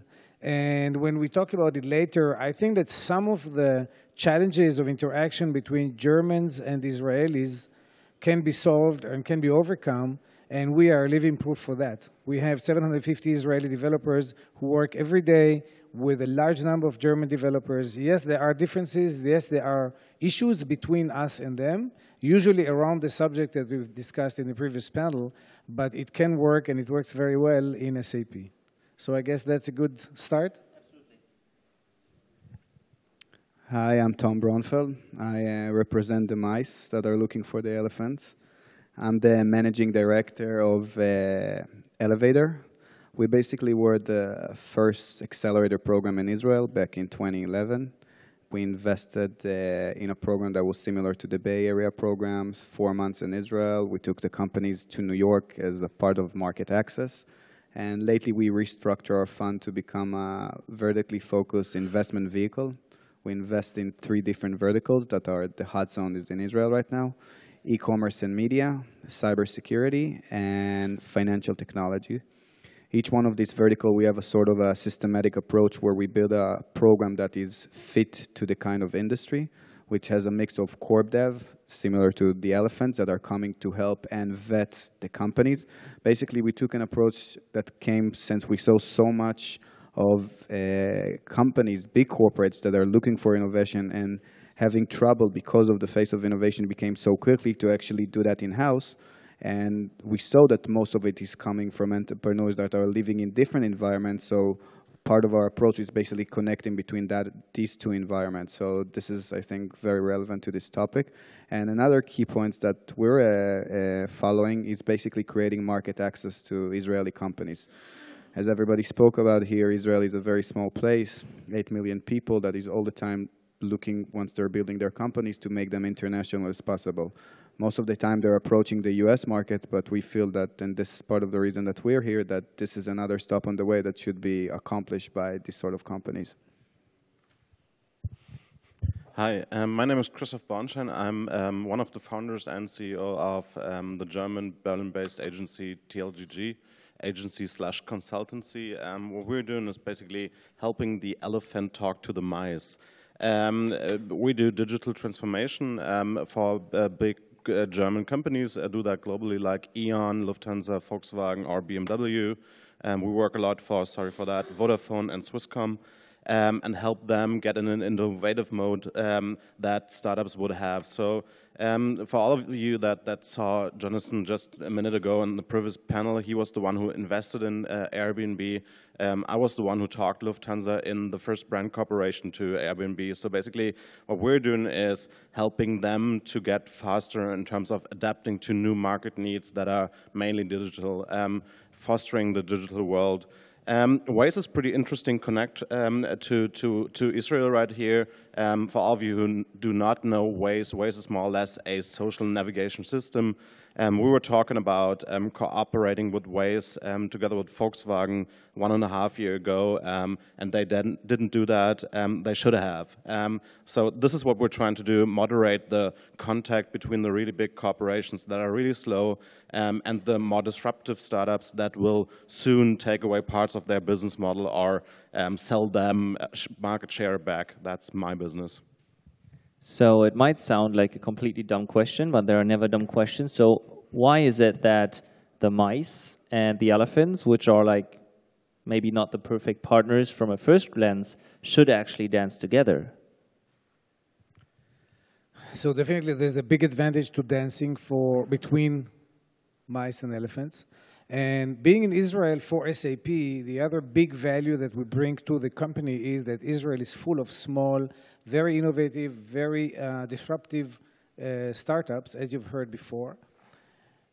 And we serve for SAP as sort of a scout or a sort of a front viewpoint into this arena, which is very, very vibrant and very, very active with new ideas. Since SAP has been in Israel, we have acquired 8 small technology companies, some of them a little bit bigger, but most of them very small for a relatively small sum of money each. And each of those companies has become a product, a strategic part of SAP strategy. And I assume that's why Deutsche Telekom is in Israel, and I assume that's why others are in Israel. And actually, if I just relate to the Israeli scenery, we have a huge number of multinational companies, not many of them German. I guess we represent all of the German companies, high-tech companies who are in Israel, and that's a strange phenomenon. But huge number of American companies who are in Israel, about 40% of the technical labor, high-tech labor market in the industry is in the multinationals. And the main reason why they're out there is to identify, to discover new technologies, to acquire companies, and to interact, not necessarily acquire. Sometimes it's an interaction. Sometimes it's partnerships, because we create, with the elephants, create for the mice sometimes the bridge to the market. Small company from Tel Aviv or from Haifa cannot go and sell to huge enterprise customers. But if they join forces with SAP as an example, or with any other company, IBM, EMC, Google, you name it, they immediately have hundreds of thousands of customers who believe that this big company is selling something reliable. So immediately they enjoy the platform of this huge company for marketing, for accessing to customers. So it makes sense because there's a win-win. This we know. From your perspective, what's the big advantage like for the mice, and what's the biggest challenge also for the mice? So I think, first of all, if you divide it to two, the corporate know what the problem is, and the mice know where the solution is. So that's, first of all, the fundamental element of why they should dance together. And I think the problem right now that corporate is facing is the question where the talent is. If 20 years ago, 10 years ago, if you were a talented person, you would be hired and work in one of these big technology companies.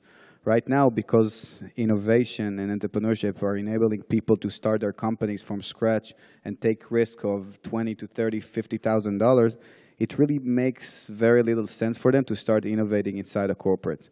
So corporates have a very high problem of talent retention.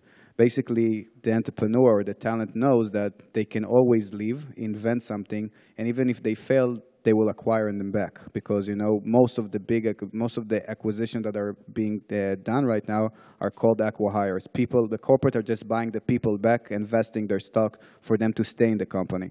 So once you take this mindset, you really understand that, okay, entrepreneurs are sometimes mice looking for problems, and corporate are looking for this solution in order to grow. But I think there is a very important element of where the mice should be and where the corporate should be. The mice should be in a different environment than the corporates. That's where they innovate, and that's, you know, where they get their creative side. But I think right now what the corporate understand is the fact that they need their distribution channels. They need them to validate that what they're doing makes sense in a certain way. So if you create sort of an environment where the corporate can actually enable them to grow and do things faster, I think that's basically the job of what they should be doing right now. And I think that's sort of the peace consource of, you know, taking what's really the right way of working together. So if we take an example or a metaphor that everybody knows, one thing that Apple was great at as one of the elephants already at this time was creating the App Store, where everybody said, like, why should there be, like, there was never third-party programs or applications on a phone or a device that was like a telephone. It was just existing on PCs where you can install Office, which was also from Microsoft, like the The Windows was from Microsoft. But basically with this App Store, which was an easy interface for small developers to post an app into the big ecosystem of Apple, this was actually a way where the developer as the mouse can dance with Apple and use its huge distribution as the elephant. So basically we have the perfect role model of creating the right environment for small companies and big companies. And this time, actually, the big company was the inventor actually to create this ecosystem. So when you talk to big companies, actually, what is the main goal, or what's the main change that needs to happen in the big organizations to actually be able to dance with a mouse? Actually, let me give a two-part answer on that. Why is the elephant, as we call the big corporates right now, changing or innovating? I believe that their innovative mode has a main error in itself. It's mainly defensive, not offensive. So innovation is sought in a field that means someone of our competition is changing stuff, so we need to go behind that. Which from my perspective is wrong, but it's a pretty German way to think. Only change in a moment if you're under attack. When it's too late, yeah. Yeah, working with, for example, Swiss companies, and Swisscom, just to let you know, in comparison to Vodafone or Deutsche Telekom, owns 65% of the market share in mobile communication. So there's totally no need to change because they're really big. But they do change just for the reason of it. So they want to be innovative just because they want, which is not a really German trait. First part of the answer. So get into the offensive mode in doing innovation in the corporate company. And the second one is the interface. If you bring in, I'm just going to take any kind of DAX 30 company in Germany, and that's true for all of them. If you bring in a startup that solves a problem that is technical in any kind of way, the interface is the biggest problem. They don't speak the same language, and the normal case is the technology that the startup built up does not fit to the IT security policy in that corporation. And moderating the interface between both of that is part of our business, and I can totally be open about that. That is the hardest part.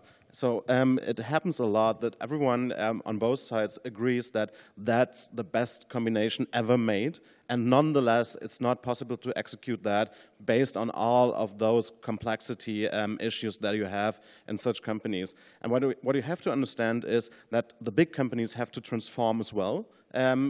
Before cooperating with startups and before working with startups, Apple transformed and did kind of an open ecosystem firsthand and then let all the others in. We see companies, and Lufthansa and Volkswagen is obviously companies that are really big, that do not have that interface to let them change themselves. So Miki, this is our role, right?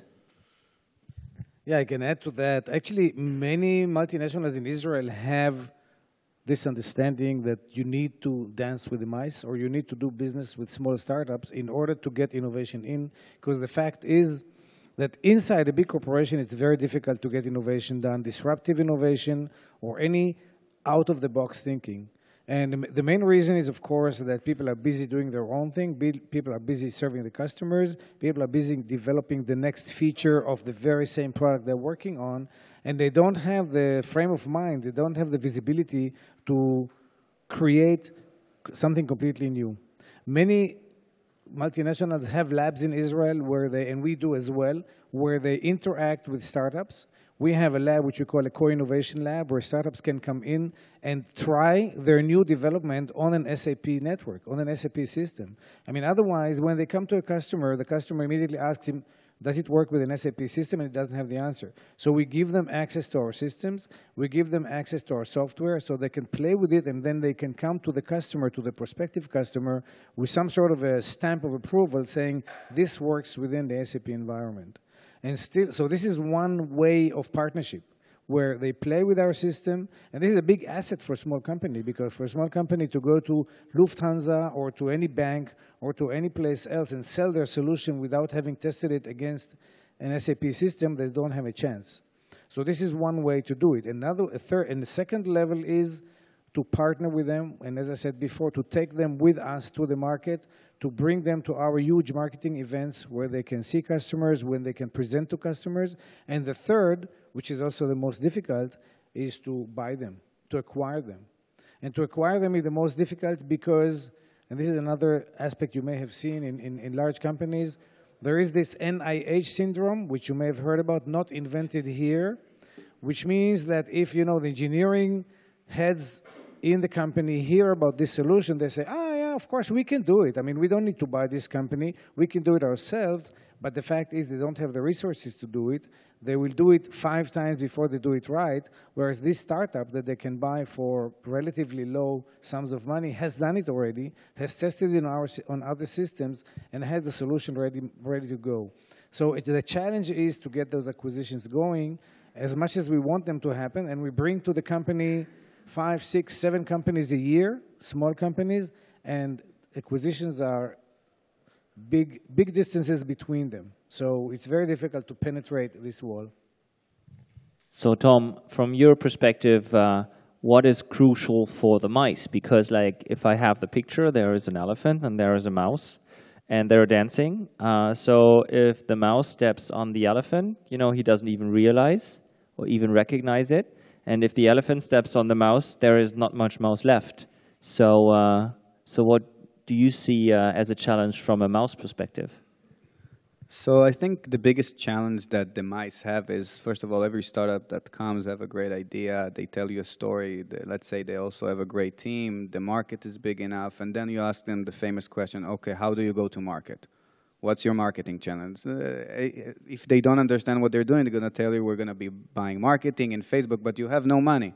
How are you going to be buying things? Do you think people are going to give you money to buy media and see if your company or your idea works? So basically the answer is no. This is sort of, you know, something that the venture market already realized, that your company cannot grow if you will not take something that will be validated by other things. One of the things that can validate that is the corporate. This is basically the corporate. So our approach as we're looking at this is find the distribution channels. Don't start paying for things. And this is exactly where the corporate is going in. We just launched our first vertical that is fintech, which is what we call a corporate garage. Basically, we understood financial technologies, it's a service business.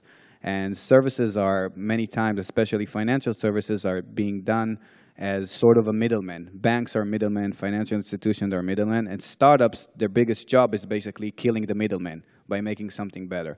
So you see from the financial institution, there's sort of a paranoid perspective, okay, there's so many services that are coming and attacking us and taking our revenue stream. How can we be innovative? How can we fit into the picture? So of course, in-house they cannot do it because most people that will work in a bank will not find the next thing in that because otherwise they would not be working in a bank.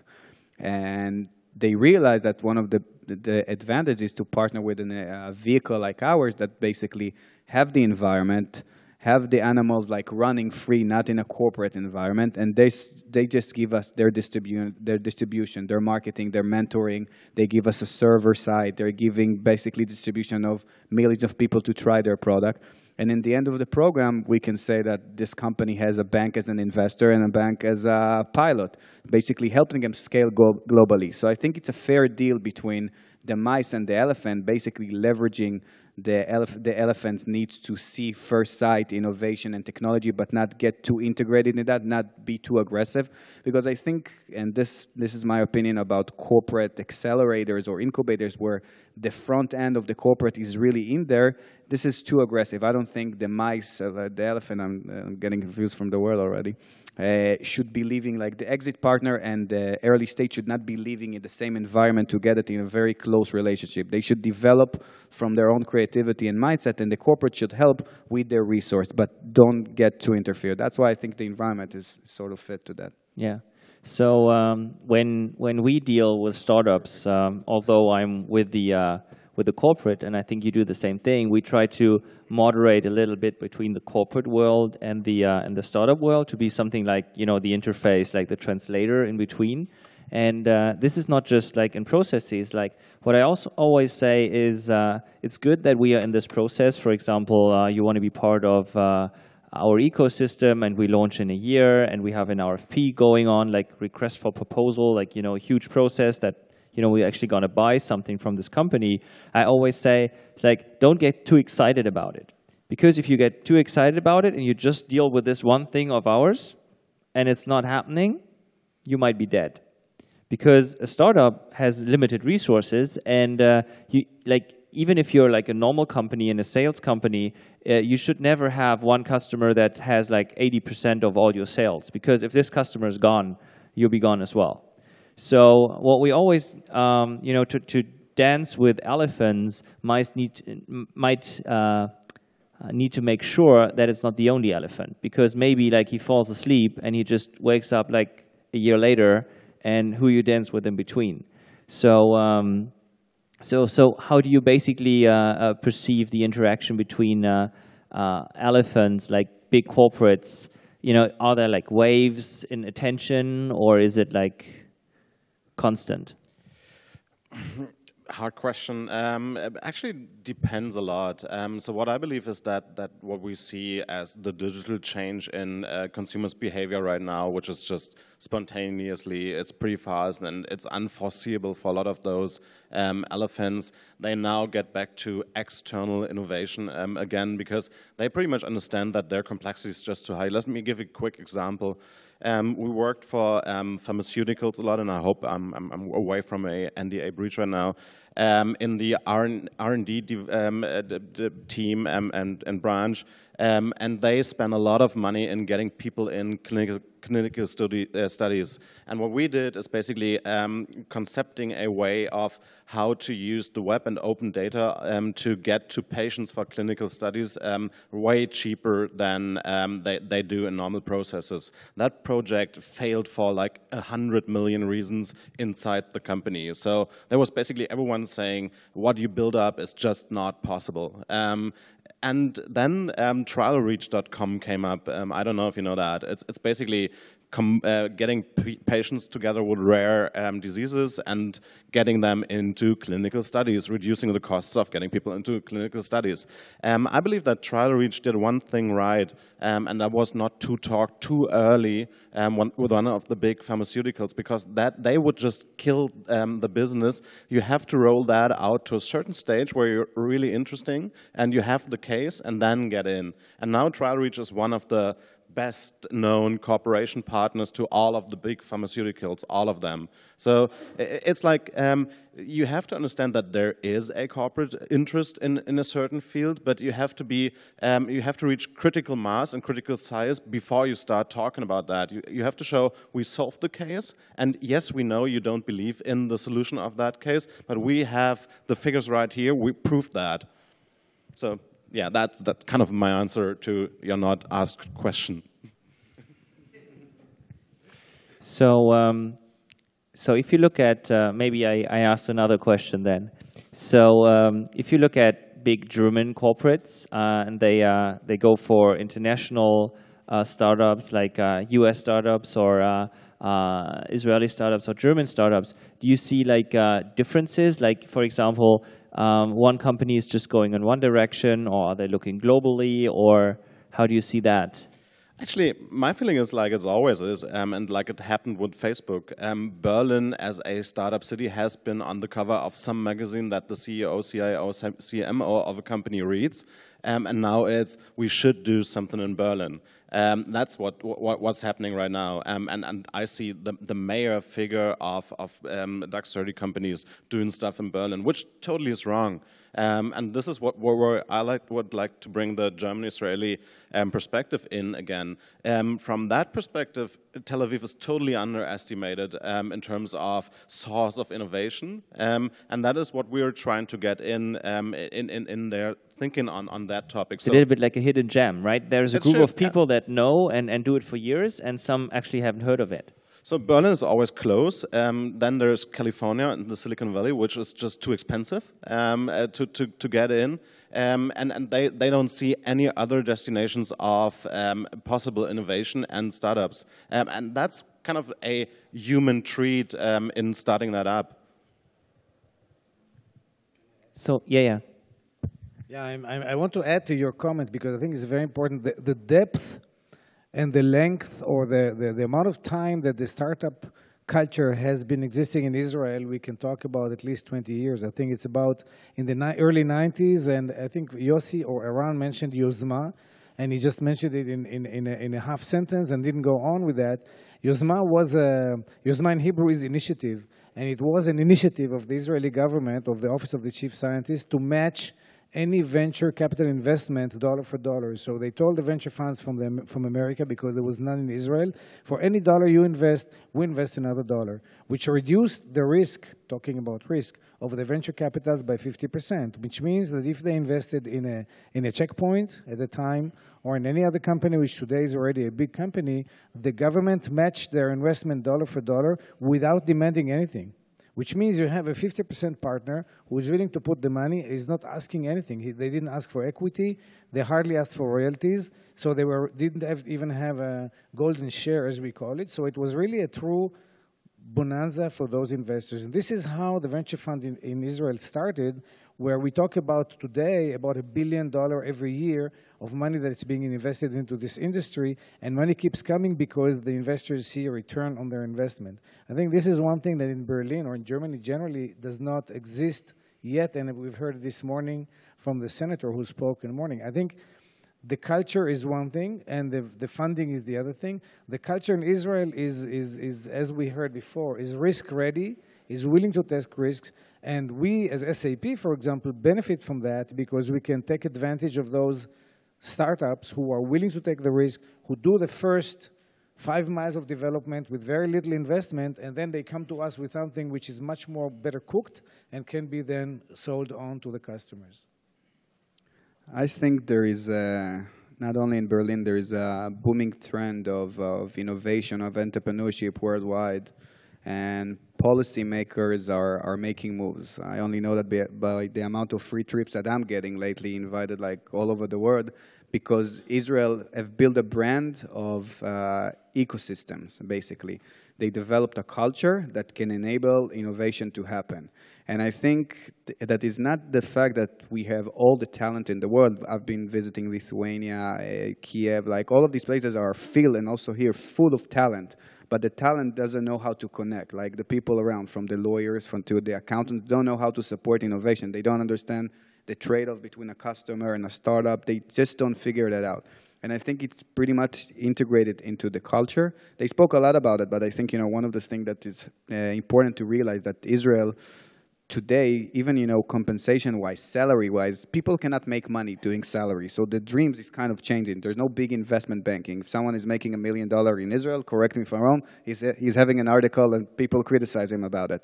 So people are seeing, for them to be global and reach into the world and scale their talent, as that was almost the only way. And I think we're, in a window of opportunity right now where we see the old economy that most of this was built up kind of failing. It's not working. And also policymakers are trying to move their countries to what we call knowledge-based economy. And it's take them to basically start to fix, and it starts from the culture. If the dream of someone to work inside a corporate was something that was the coolest thing to do like 20 or 5 years ago even, right now is how do you build a company? And I think that's basically what triggers ecosystem, and I think that's what Israel is very good at. And this is where I see the connection right now, as Israel is a place full of talent that is looking for customers, and a place like Berlin is a place where it's a gateway to Europe. I see that's sort of a connection of taking this to the next step. So thank you guys for making my job so much easier, because this is already the part of the topic of the next talk. So we talked a lot about like big companies and small companies, and as the talk evolves, I think there is a need to talk about, is there a way that you see that startups from Israel or Germany can also participate and profit from the talent on the other side? Because like from my personal perspective, the talent in Israel is much more, let's say, high-tech, back-end developing, deep into the groins of technology, where in Germany, or especially in Berlin, we have a lot of like design capabilities and marketing capabilities, very much is art driven. I would say like for every style We just had an example last time for every style startup that's around how do I dress in Tel Aviv. We have like 10 in Berlin. That's just a personal feeling. Or even more. So is there a way that even mice and mice can work together? And how does the dating? Is there a Tinder for startups? Tinder. Everybody knows Tinder. No. So Tinder is Good actually like it's a nice thing. Yeah. Yeah, you know, it's like I don't need it anymore. But like Tinder is a dating app where you basically look for people around you and you see like, don't like, and if both people said like, you actually start chatting. So is there something like this for startups? So where, you know, startups can actually say, you know, I want to come to Berlin, but I need this kind of talent. Is there a need for that, or same for Israel? My takeoff is that as we started our first program, we did a 3-month program where the companies were in Israel, and the next time, and after that, we took them to New York for 1 month.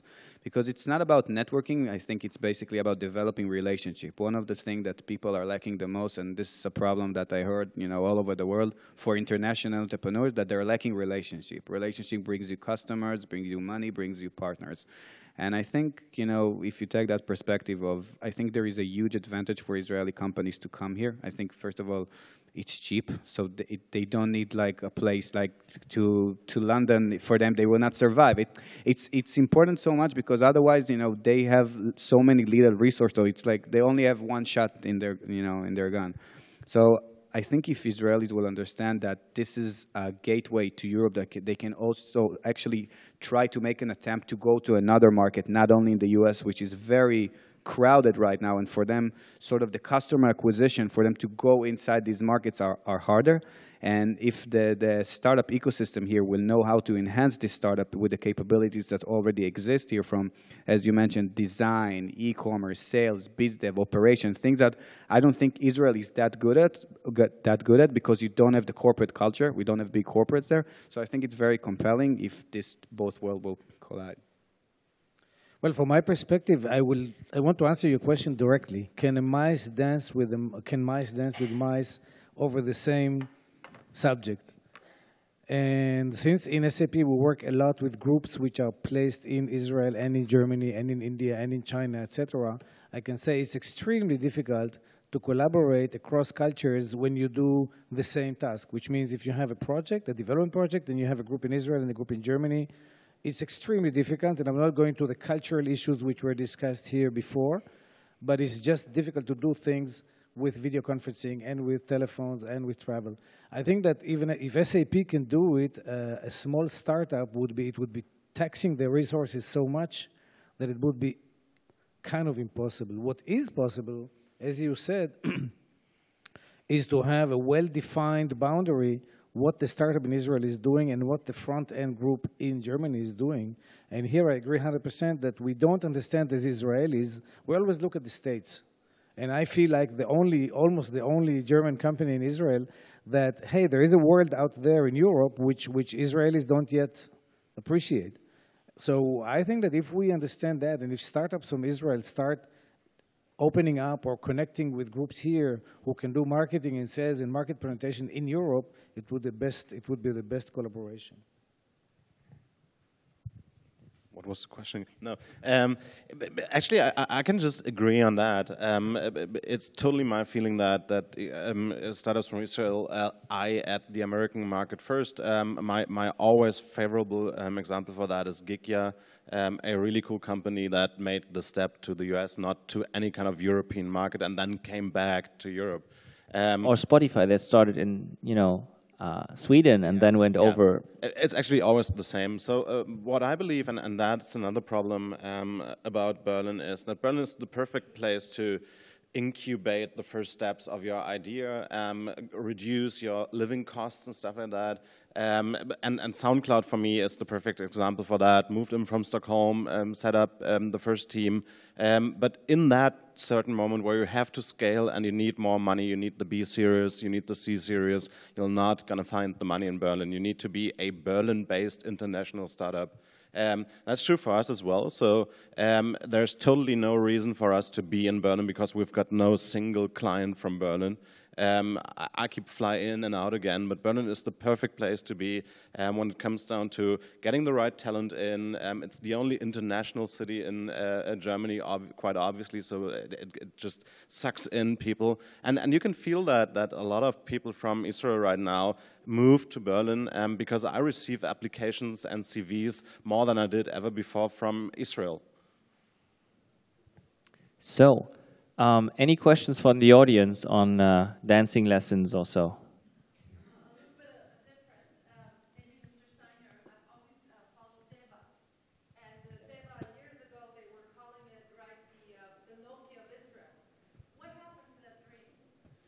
So just for everybody to know, Teva is a pharmaceutical company. They just bought Ratiopharm, right? I think they just bought Ratiopharm. Which one? Yeah, okay. About a year ago, they bought Ratiopharm, and they are one of the largest pharmaceutical companies, basically, right? Yeah, I don't know if I'm qualified to speak for Teva. I can say what I read in the papers and what I know is general knowledge and not any inside information, God forbid. But I think what happened to Teva can happen to any company who is not paranoid enough. And I like the quote by Andy Grove, who was the legendary CEO of Intel, always be paranoid, always you look behind your shoulder. And apparently they were not. They were resting on their laurels with their Copaxone, which is running out in 2 years, and with a lot of generic stuff. And somehow, somewhere, they missed to recognize that either they start developing their own stuff or they have to be much more careful with where they go. So that's how I understand it. I hope it's not going to what happened to Nokia is not going to happen to them, because you mentioned the example. And they will still regroup and start doing what they have to do. There is a lot of Israeli innovation in life sciences. And there's known companies, Merck, it has a scouting office in Israel looking for new startups. So how come Teva, with headquarters in Israel, could not recognize, could not use this, is a big question. I think this is what the source of it is. Any more questions? Yes?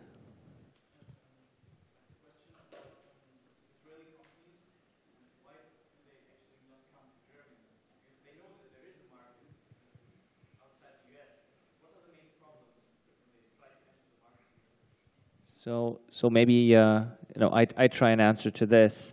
So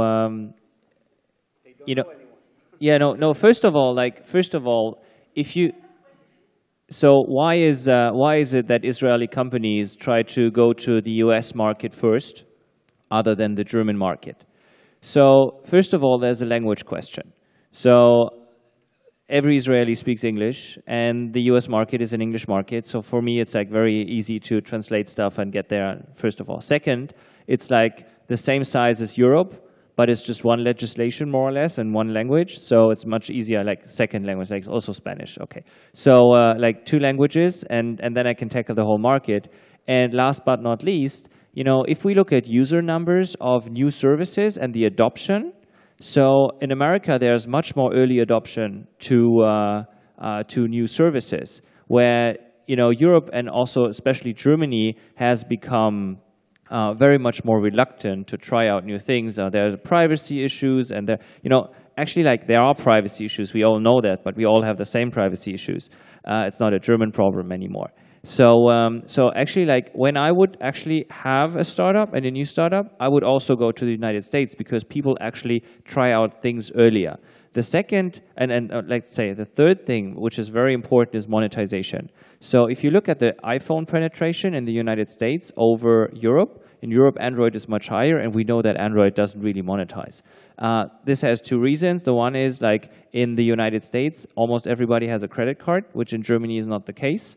And the other thing is, like, people that have an iPhone tend to buy just more things. So this is why, we always say, like, you have to tackle both markets and be sure where you actually can monetize.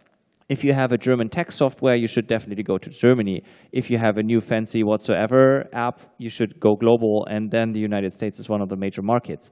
Am I right? Or I have a more simple answer. They just don't know anyone that okay. So maybe we need to know people more. Yes, I'd like to add something to what you said. I've actually already for 30 years marketing Israeli high-tech products.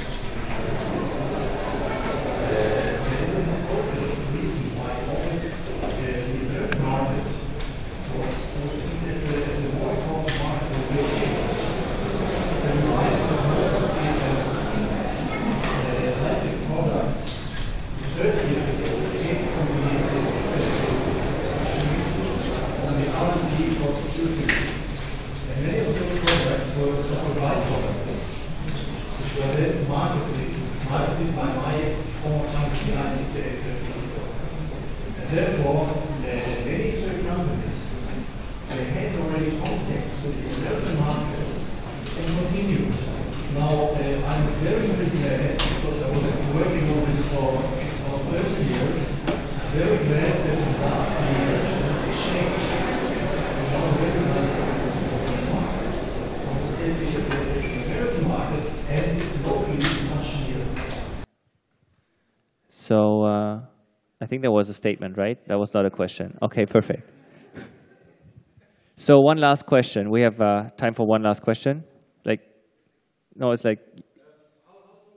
It's a position to survive at the moment. But if you are at the moment, it's a very smart house. If it's a nice idea, you don't have to mind space. So people outsmart you and maybe offer you a coffee and then scrap your sketches and put it on the photocopy machine, or you will start to with them and then they just kill you with finance. So, okay. I've never seen that. Did you? No, actually, what you're asking is how can I protect myself from being stolen in a very simple way. And we, for example, when we talk to startups and we talk to them for the first time and second time, we tell them, tell us only what you can tell us without an NDA. So if what you have to tell us needs an NDA, we don't want to talk about it. Because we may know about it, we may have this idea before, so we are very reluctant in talking, even to sign an NDA. So I think that you have to develop the message or the elevator pitch that was mentioned here before to such a place where you can talk about the value, you can talk about what you bring to your customers. You don't have to disclose your technology or your inside, your machinery in order to get the attention.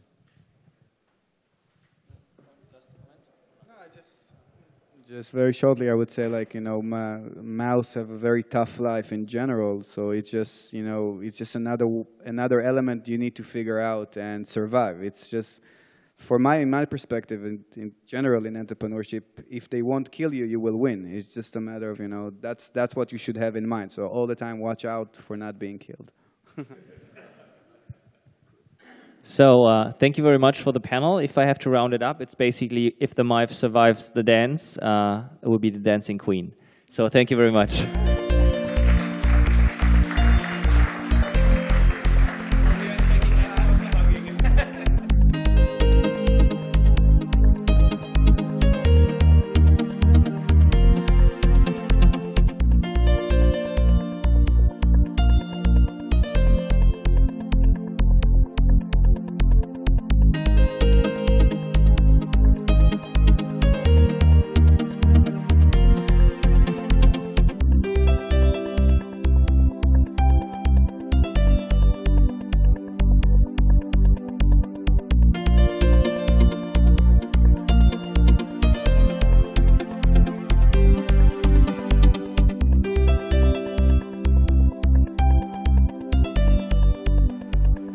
Perfect. So we come to the conclusion of the business lab, which is the lab goal, where we started with Yossi Vardi telling us. Good. So where we started with Yossi Vardi telling us about the startup industry in general. Afterwards, we went about the topic of culture differences, of risk taking, like how do we basically deal with risk and startups as a very risky business. Afterwards, just now, we talked about dancing lessons, big corporates and small startups as elephant and mice. And we want to conclude the talks not just with talking, but with actionable content. And for that, I invite Chemdat Sagi, director of the Israeli Trade Center, on stage.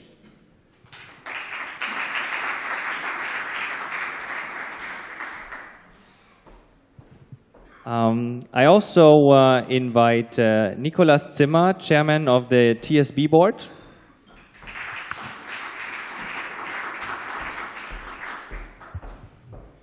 And Lior Meyer, director of Global Partnerships, Tel Aviv Global City.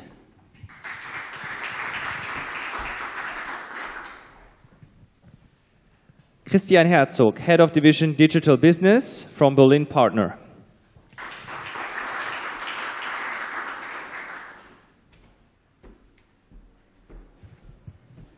and Dr. Jörg Zetsch, partner at CMS Hasche Siegler.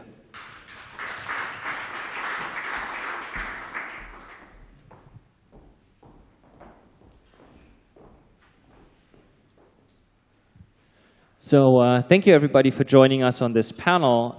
Basically what we have been talking about before were cultural issues, were very practical advice if a startup or a big corporation wants to deal with the other side. And here we are more on the structural part. So actually, what can all of us here on this panel do to make this happen? So what can we contribute to the ecosystem? What is our role? And I would like to start with in an introduction round where everybody makes a small introduction about himself, his organization, and what's actually the contribution to the startup ecosystem in Tel Aviv and in Berlin. Okay, it looked like I'm the first, right? You know, we just make it like way around. Okay, so my name is Nicolas Zimmer. I'm the chairman of the Technology Foundation Berlin. That's what TSB stands for. In German, it's Technologiestiftung Berlin. Some words about myself. I was a lawyer. I am a software developer. I am a startup founder. I was a permanent secretary in the Berlin State. And I am now the chairman of the TSB. And what are we doing in the TSB? Well, basically, we are dealing with infrastructure. We have the resources by knowing who is doing what in the Berlin research field. We are knowing who is doing what. Probably we know that in the startup scene. And we have the funds to bring them together. That's one part of what we are doing. The second part, what we are doing is we are trying to figure out what will come next. That is the biggest task we are dealing with. We have now defined what we feel are the big challenges for the next 8 to 10 years for Berlin, technology-wise. And then we are trying to deal with them, well, 3 at a time, 3 per year, in some sort of campaign. And just to give you an idea what we are dealing with is data-driven innovation, for example. We will deal with 2 aspects of that. First, the question of technology acceptance.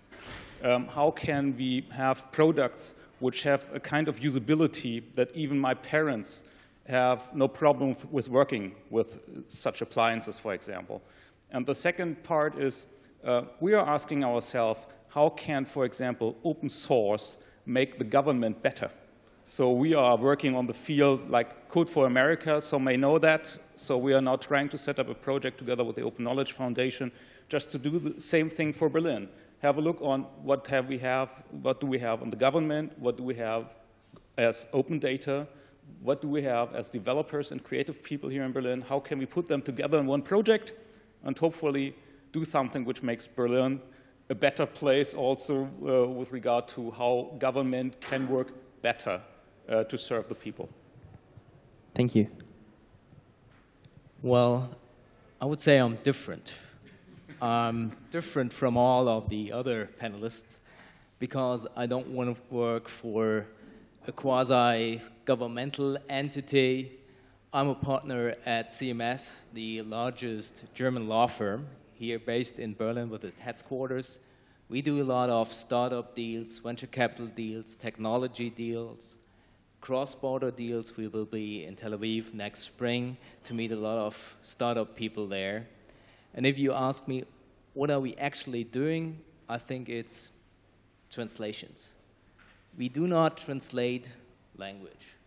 We do translate the language of the elephants to the language of the mice. And I'm sure you, with your background, know that it is a quite interesting language. A legal department, for example, of the Telekom, Deutsche Telekom speaks, and it's different from the language of an entrepreneur. But we talked a lot about imperfection and perfection and how that influences the different entrepreneur mindsets. When they come to us as a law firm, they all want perfection. Regardless whether you have the art of imperfection at your very top, at your aim, they all want perfect contracts, and I guess that's what we do. Thank you.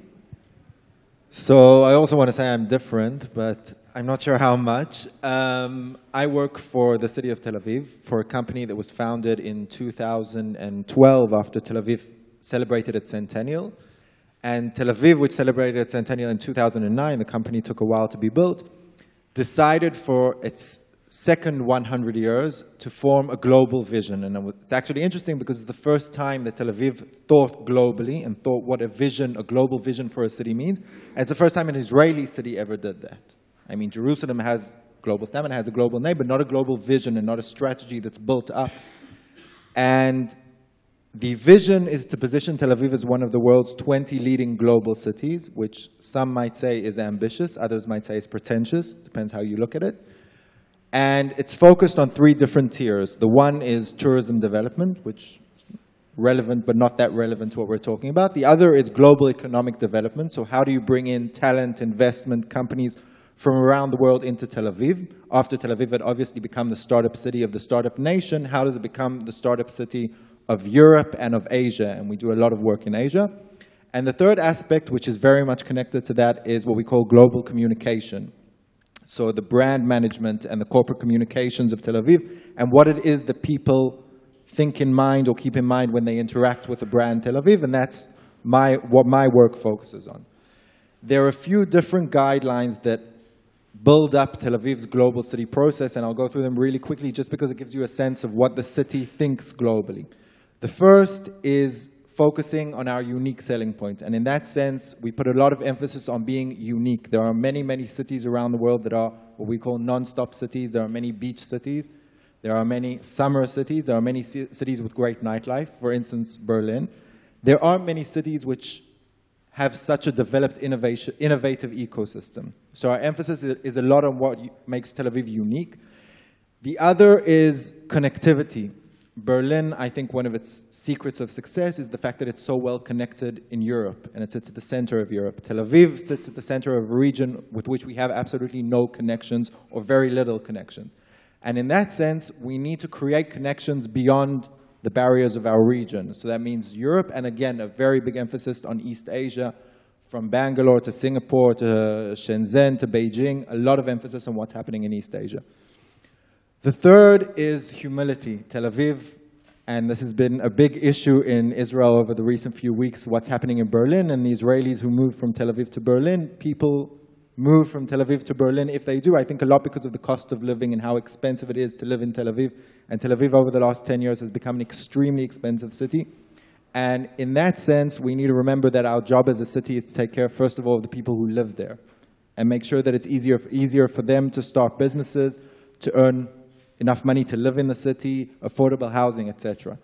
This is where the word citizen comes from, right? Yeah, exactly. So a last one, which is pretty important, I think, at the core of what we do, is glocalism. So how do you take local advantages that have a global appeal, but do that without harming the integrity of what's happening on the ground? How do you turn Tel Aviv into a global startup city without interfering? And that's the main thing that you can do, is interfere as a city, as an establishment, in the local ecosystem which developed by itself in a natural process. So in a nutshell, that's it. Big nutshell. Thank you. Thanks. First of all, I'm happy to be the first woman in the panel today. So that's what makes me different from the others. So my name is Chemdat Sagi. I'm director of the Israel Trade Center. Basically, the Israel Trade Center is a brand name for the economic department of the Israeli embassy here in Berlin. And we are a branch of the Israeli Ministry of Economy. There are 40 branches like that around the world, and our main aim is basically to open doors for Israeli companies in foreign markets, to make connections, to organize matchmaking events. By us being here and being with the business card of the government, it helps a lot of companies who can't reach the giants or the elephants, but the Mittelstand also, who perhaps are not aware of the Israeli innovation. So our job is to be, we're a government entity, but I like to think myself as a business development unit for the Israeli economy. And in one word, it's being a connector. So you're the date doctor. The date, yeah. Of Tinder, you mean? Yes. Yeah, well, interesting.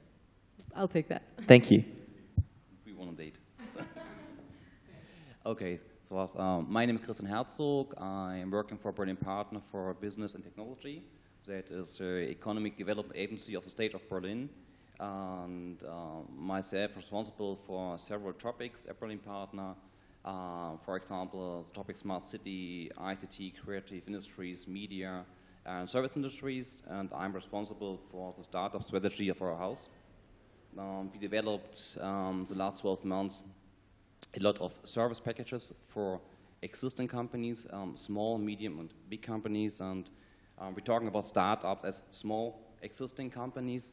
So we have a lot of service partners. We are maybe the company who deals with Hemda, for example, at the Start Tel Aviv competition. But I think we can talk about that a few minutes later.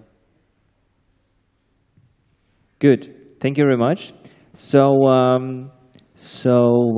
let's start with one topic because you approached it to us. So what you basically offer as a service for startups, but also big companies, I guess, is well, it's more startups. You know, the services which usually international firms ask for is either you want to have a package where you can start up right away here in Berlin. This covers from, you know, the corporate documents to the tech side. When it comes to, because you were talking about the larger companies, when it comes to larger companies and they just want to open a subsidiary, it's almost the same. Once it comes to joint ventures or the question of a corporation, there is no such thing as a package because these are all individual deals with, where you need a good translator to understand both sides. But that's basically, we have pre-packages for the standard stuff, which everybody needs. But once it gets more individual, as you know, the individual solution is always key. So, so what we've experienced as a huge organization is basically we were lacking an interface to small startups. So our standard NDA with Microsoft is maybe 24 pages or something like this, more or less. Now we have one that is 3.5 pages.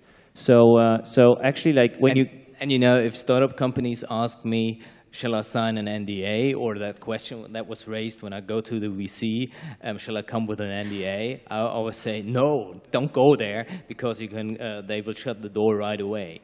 I always tell them, if there is a standard NDA from a major corporation, you better sign it, but it's a question of trust. You know, as always, if someone breaches the NDA, well, the information is out, and what will you do about it? So my advice would still be, just sign it.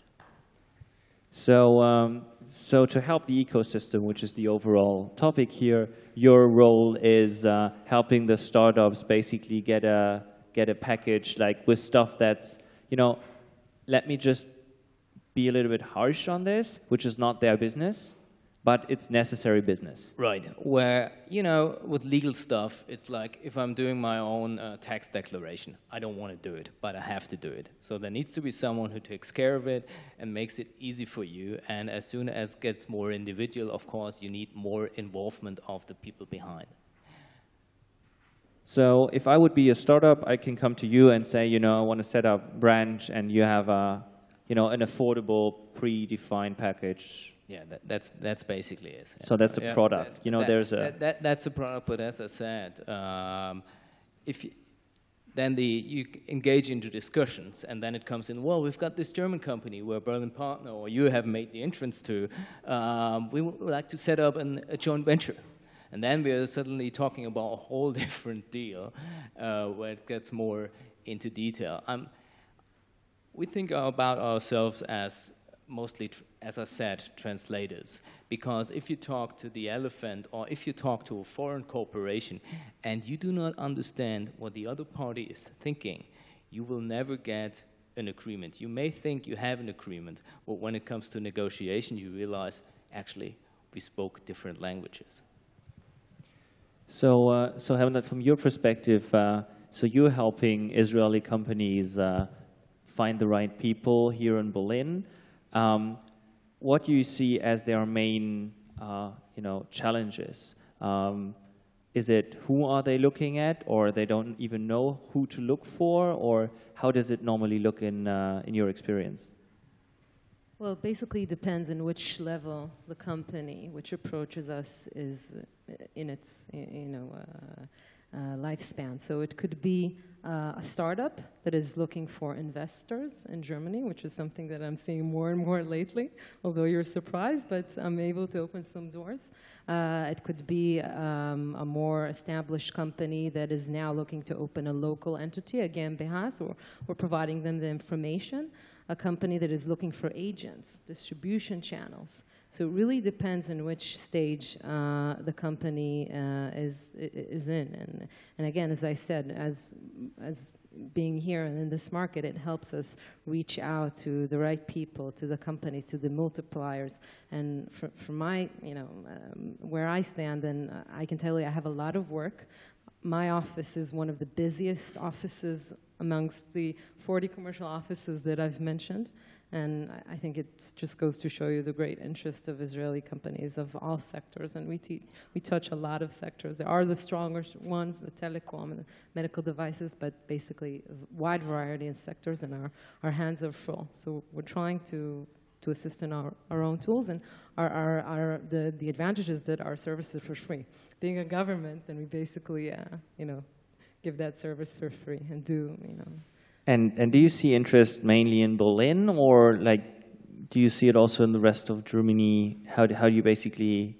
Well, I think when a company approaches us, it doesn't define Berlin as its market. I mean, Germany obviously is interesting on all geographical areas. It depends, again, on which sector are we talking about. If it's a startup and the e-commerce, mobile, media, then it will probably find most of its contacts in Berlin. If it's in other sectors, if it's automotive, or if it's innovative companies looking to target the car manufacturers, that would be in other places in the south. So, I mean, really, there's no, definition to that, and I think Israeli companies are just happy to get their foot in here in this market any way they could. So the counterpart, more or less, are you guys, right? So you basically help also on the other way of matchmaking. So what are your main requests that you get, and the main challenges that you see in the industry, and how do you help them to overcome it? So how many time I have? It's like elevator pitch, no, 30 seconds. Okay, totally. No, I think the big challenge is that the elephants, we call it, we have the automobile elephants in Berlin too, for example, BMW or Daimler or other very innovative companies. I think the big problem, the big challenge is that their old economy, to call it, they do not know what startups are in Berlin, for example. So the first thing we can do is we have a direct contact to over 1,000 companies face-to-face in Berlin. We know them personally, so we can bring them in touch with startups who are interested to get in touch with ein Siemens, GE, or other bigger companies. That's the first thing I think we have to organize. So such a platform like Old and New Economy are getting together. Okay, so we are basically on the side when R&D happens and before. So that's where our both organizations have their interface. We are dealing with the question, what is happening in research and what is the cutting edge?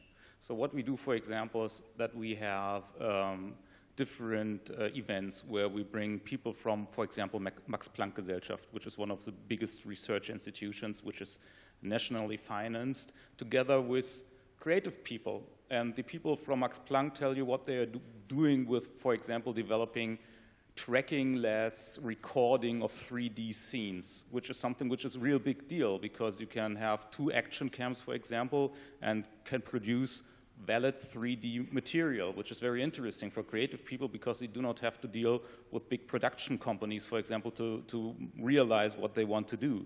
So that's where we come into the game. We bring them together and we listen what startups, for example, have as needs. And when they tell us, take biotech startups, for example, they say the startups in the IT have such a big exposition. Everybody knows them, everybody pours funds into them. And if they are looking for a lab space, for example, where they can start, they have really difficulties to find that. So what we do is we organize meet up between IT startups, biotech startups, and venture capital companies so that they get into touch and that they learn from each other what can be learned. So that's what we are doing. Yeah? It's not the focus on the individual company. That's what Christian does. We are looking on the overall scene and try to facilitate bringing those together who want to achieve something. So talking meetups and talking events and something like this, any thoughts about that? I think just to mention the importance, and meetups are very much a byproduct of an ecosystem and something, and an environment. Say it takes a village to raise a child. It takes a city to build a startup. It's what a city can offer. And we have St. Oberholz. This works, yeah. So, and I think, you know, I'll give you an example. Scott Heiferman, who's the founder of Meetup, was at a conference we held in Tel Aviv 4 weeks ago. And he gave a figure that Tel Aviv hosts the largest amount of technological meetups a year anywhere in the world. And why is this important? Again, because it speaks to the ecosystem and everything playing into place. And that's what our emphasis is on, both with the specific companies and connecting them. If there's a company from Tel Aviv who wants to go to Berlin, a company from Berlin or any other city that wants to come to Tel Aviv. But they're in very small numbers today because there's a lot of bureaucracy and a lot of problems and challenges that need to be dealt with foreign talent coming into Tel Aviv, less so with foreign investment. And the ecosystem assists in sort of building up what Tel Aviv has to offer. Tel Aviv has to offer certain things that make it different or unique from other cities around the world, and our job is to connect, build the paths between that and foreign talent, foreign investment, etc. So we don't need local meetups anymore. There we have enough in Tel Aviv. Also, like in Berlin, we also have a ton of meetups, and it's called lunch, basically, I would say. Around Rosenthaler Platz, I think there are like 1,000 restaurants that live from that. So what's your point on how do you actually bring these companies together? Is it a per request thing, or is it also that you think about like organizing something that lets it happen a little bit more naturally, or I don't know? Yeah, well, I have a work plan, which is now in process for 2014, and it consists of over, I think, 20 matchmaking events, and from different angles. It could be an exhibition in Germany, which a delegation from Israel is attending, such as in 2 weeks' time we have a delegation of 50 Israeli companies in the medical device sector attending Medica, that's in Düsseldorf. So around that pavilion, we are preparing, we are marketing it and scheduling meetings for the Israeli companies. So it could be either events in Germany and selected exhibitions that we believe have a great potential and we know create a value for the companies. It could be on the European level, such as Mobile World Congress, where we have every year a national pavilion. And my office is working on bringing the German contacts, and Deutsche Telekom has a lot of meetings usually every year there.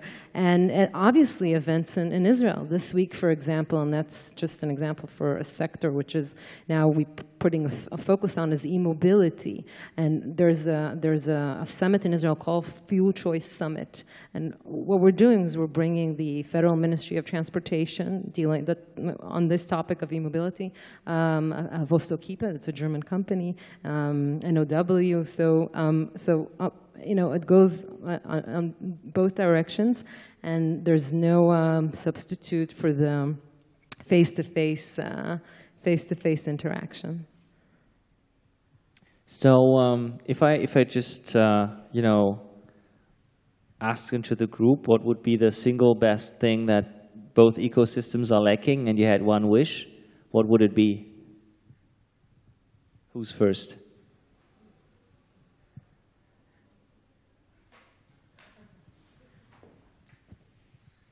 Having a legal system improved this way that we are more able to enable deal flows, to bring more venture capital into Germany. I think that's the biggest problem still for Berlin, Series A, Series B, we heard that in the other talk. So if we could facilitate that, because there's enough money floating around, but it's not so attractive to invest it in Germany, because German investors are risk averse. That would be the second thing. Yeah, people could learn a little bit more from Israel how to take risk and have fun with that. But that's something which has something to do with mindsets. That's something which we cannot change so easily.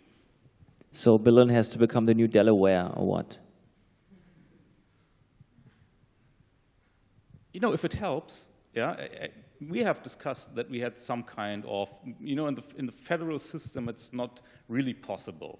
Yeah, and when you are talking to the people who are doing the budget in the Berlin parliament, they would, of course, say, no, we are raising taxes, what we are actually doing here in Berlin, because we want the money for our budget. When you tell them you have to have a longer perspective, because when you get less tax from the individual, you have more people who are paying tax. So at the end of the day, you will raise more tax. But that's something which is quite hard to understand for people dealing only with figures, right? So if at the end of the day Berlin would also become some kind of German Delaware, I would be happy, but actually I fear that will not be the case. So when we can improve the situation overall Germany, then Berlin would obviously benefit the most of it because it has the most dynamic market related to venture capital. So the overall topic is synergies. So where are the synergies here? So between the cities and the ecosystems, do you see any synergies? Other than that, you know, we are lacking a beach and you would give it out to us? So.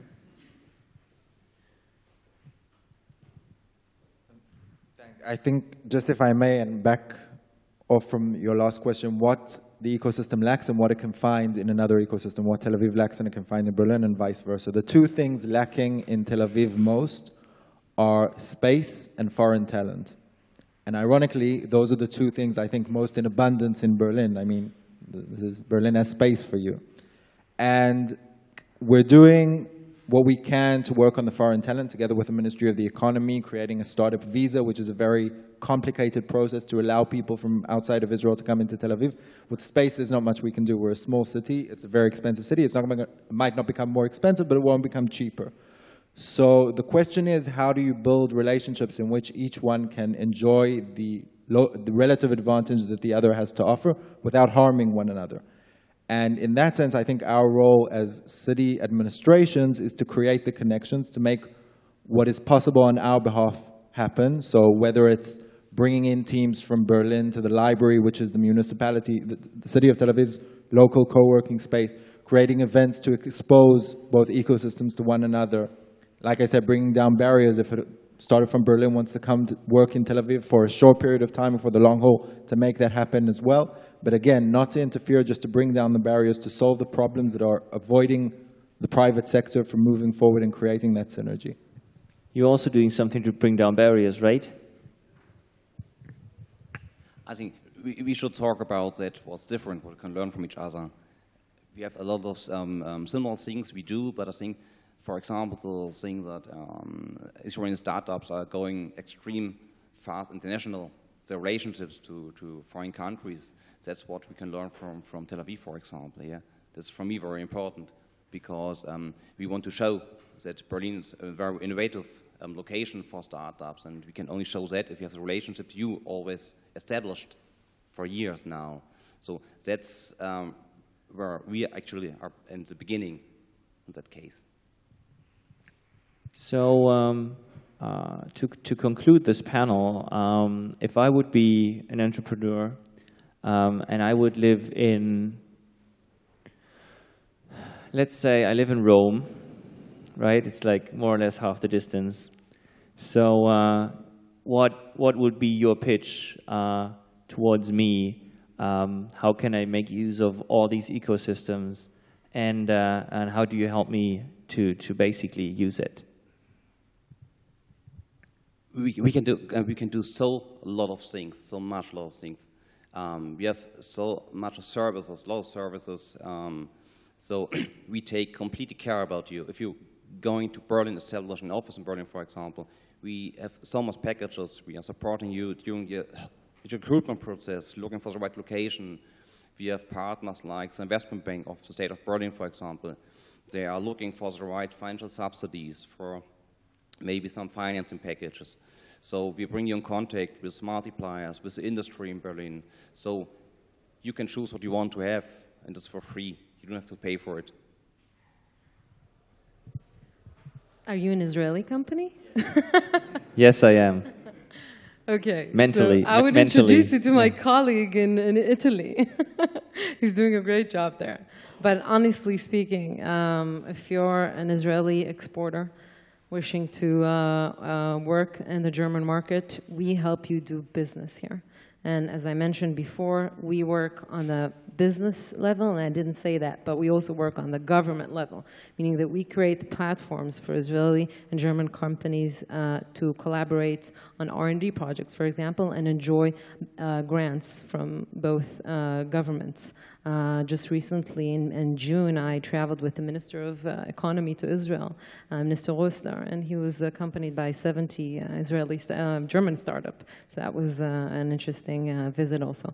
So I would recommend you to, along with other partners in this big ecosystem, to use our services, and once the company knows how to define its need, it's easier for us to do the match. If the company isn't really sure, hasn't prepared, or doesn't know much about the German company, that my job, the German economy, my job is more difficult. So I always tell the companies, please be focused, and I know I will try to do my best to give you the service or the information that you need. So the better prepared they are, the more you can help them. I think so. I think it's a good, in general, it's a good advice, because you have to realize, we deal with a lot of sectors.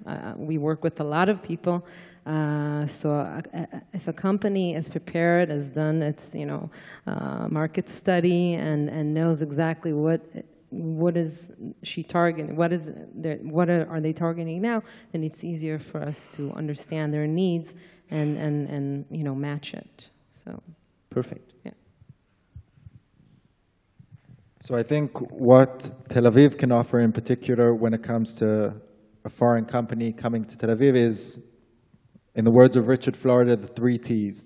First of all, the talent that can make your idea come true, the technology, the infrastructure that can allow you to develop whatever it is you're developing, and the technological infrastructure will adapt and adopt it. And above all, and I think this is also true for Berlin, the tolerance, the acceptance of different ways of life on the one hand, and different technologies and ways of thinking on the other. And all these T's, the talent, the technology, and the tolerance, are part of the same ecosystem and feed into one another. And I think that's what Tel Aviv can offer.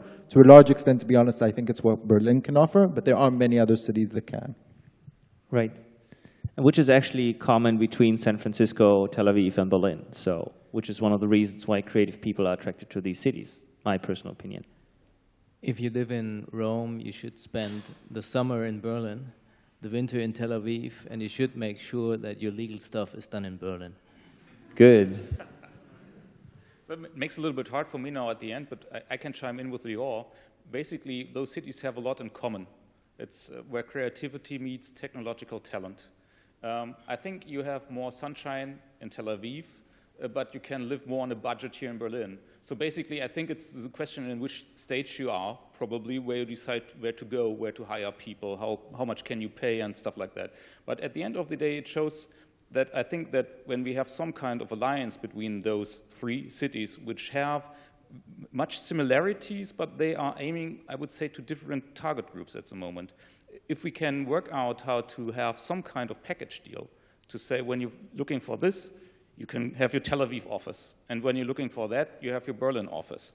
And when we can tie that all together, then we would be all in a win-win situation. That would be something which I would say it's easy to transfer between both cities, to tap into European talent from both cities. But at the end of the day, when you enjoy a cheap beer, you should go to Berlin. I think good beer as well. So I think that was a very good conclusion, because at the end of the day, what we see at this whole Congress is that we are, combining forces. We are even stronger than everybody on its own, and there is much we can learn from each other. There are many synergies.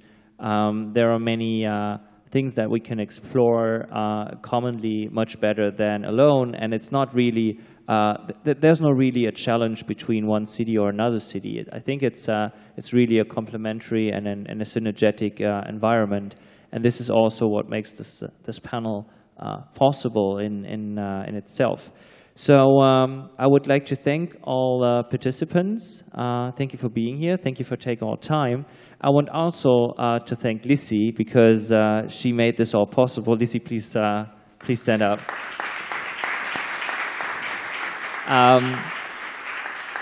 She's the good soul behind the Business Lab. Without her, we would all not be here, and nothing would have worked out. So thank you, Lissy. Thank you very much. So to all of you, that's it for the time being from the Business Lab. Wish all of you a great time still here at the event. There will be following events tomorrow and the day after tomorrow, and also one tonight. If not, if you're participating, have fun. If not, have a safe trip home. And thank you for being part of the Business Lab of the Israeli Congress. Thank you very much.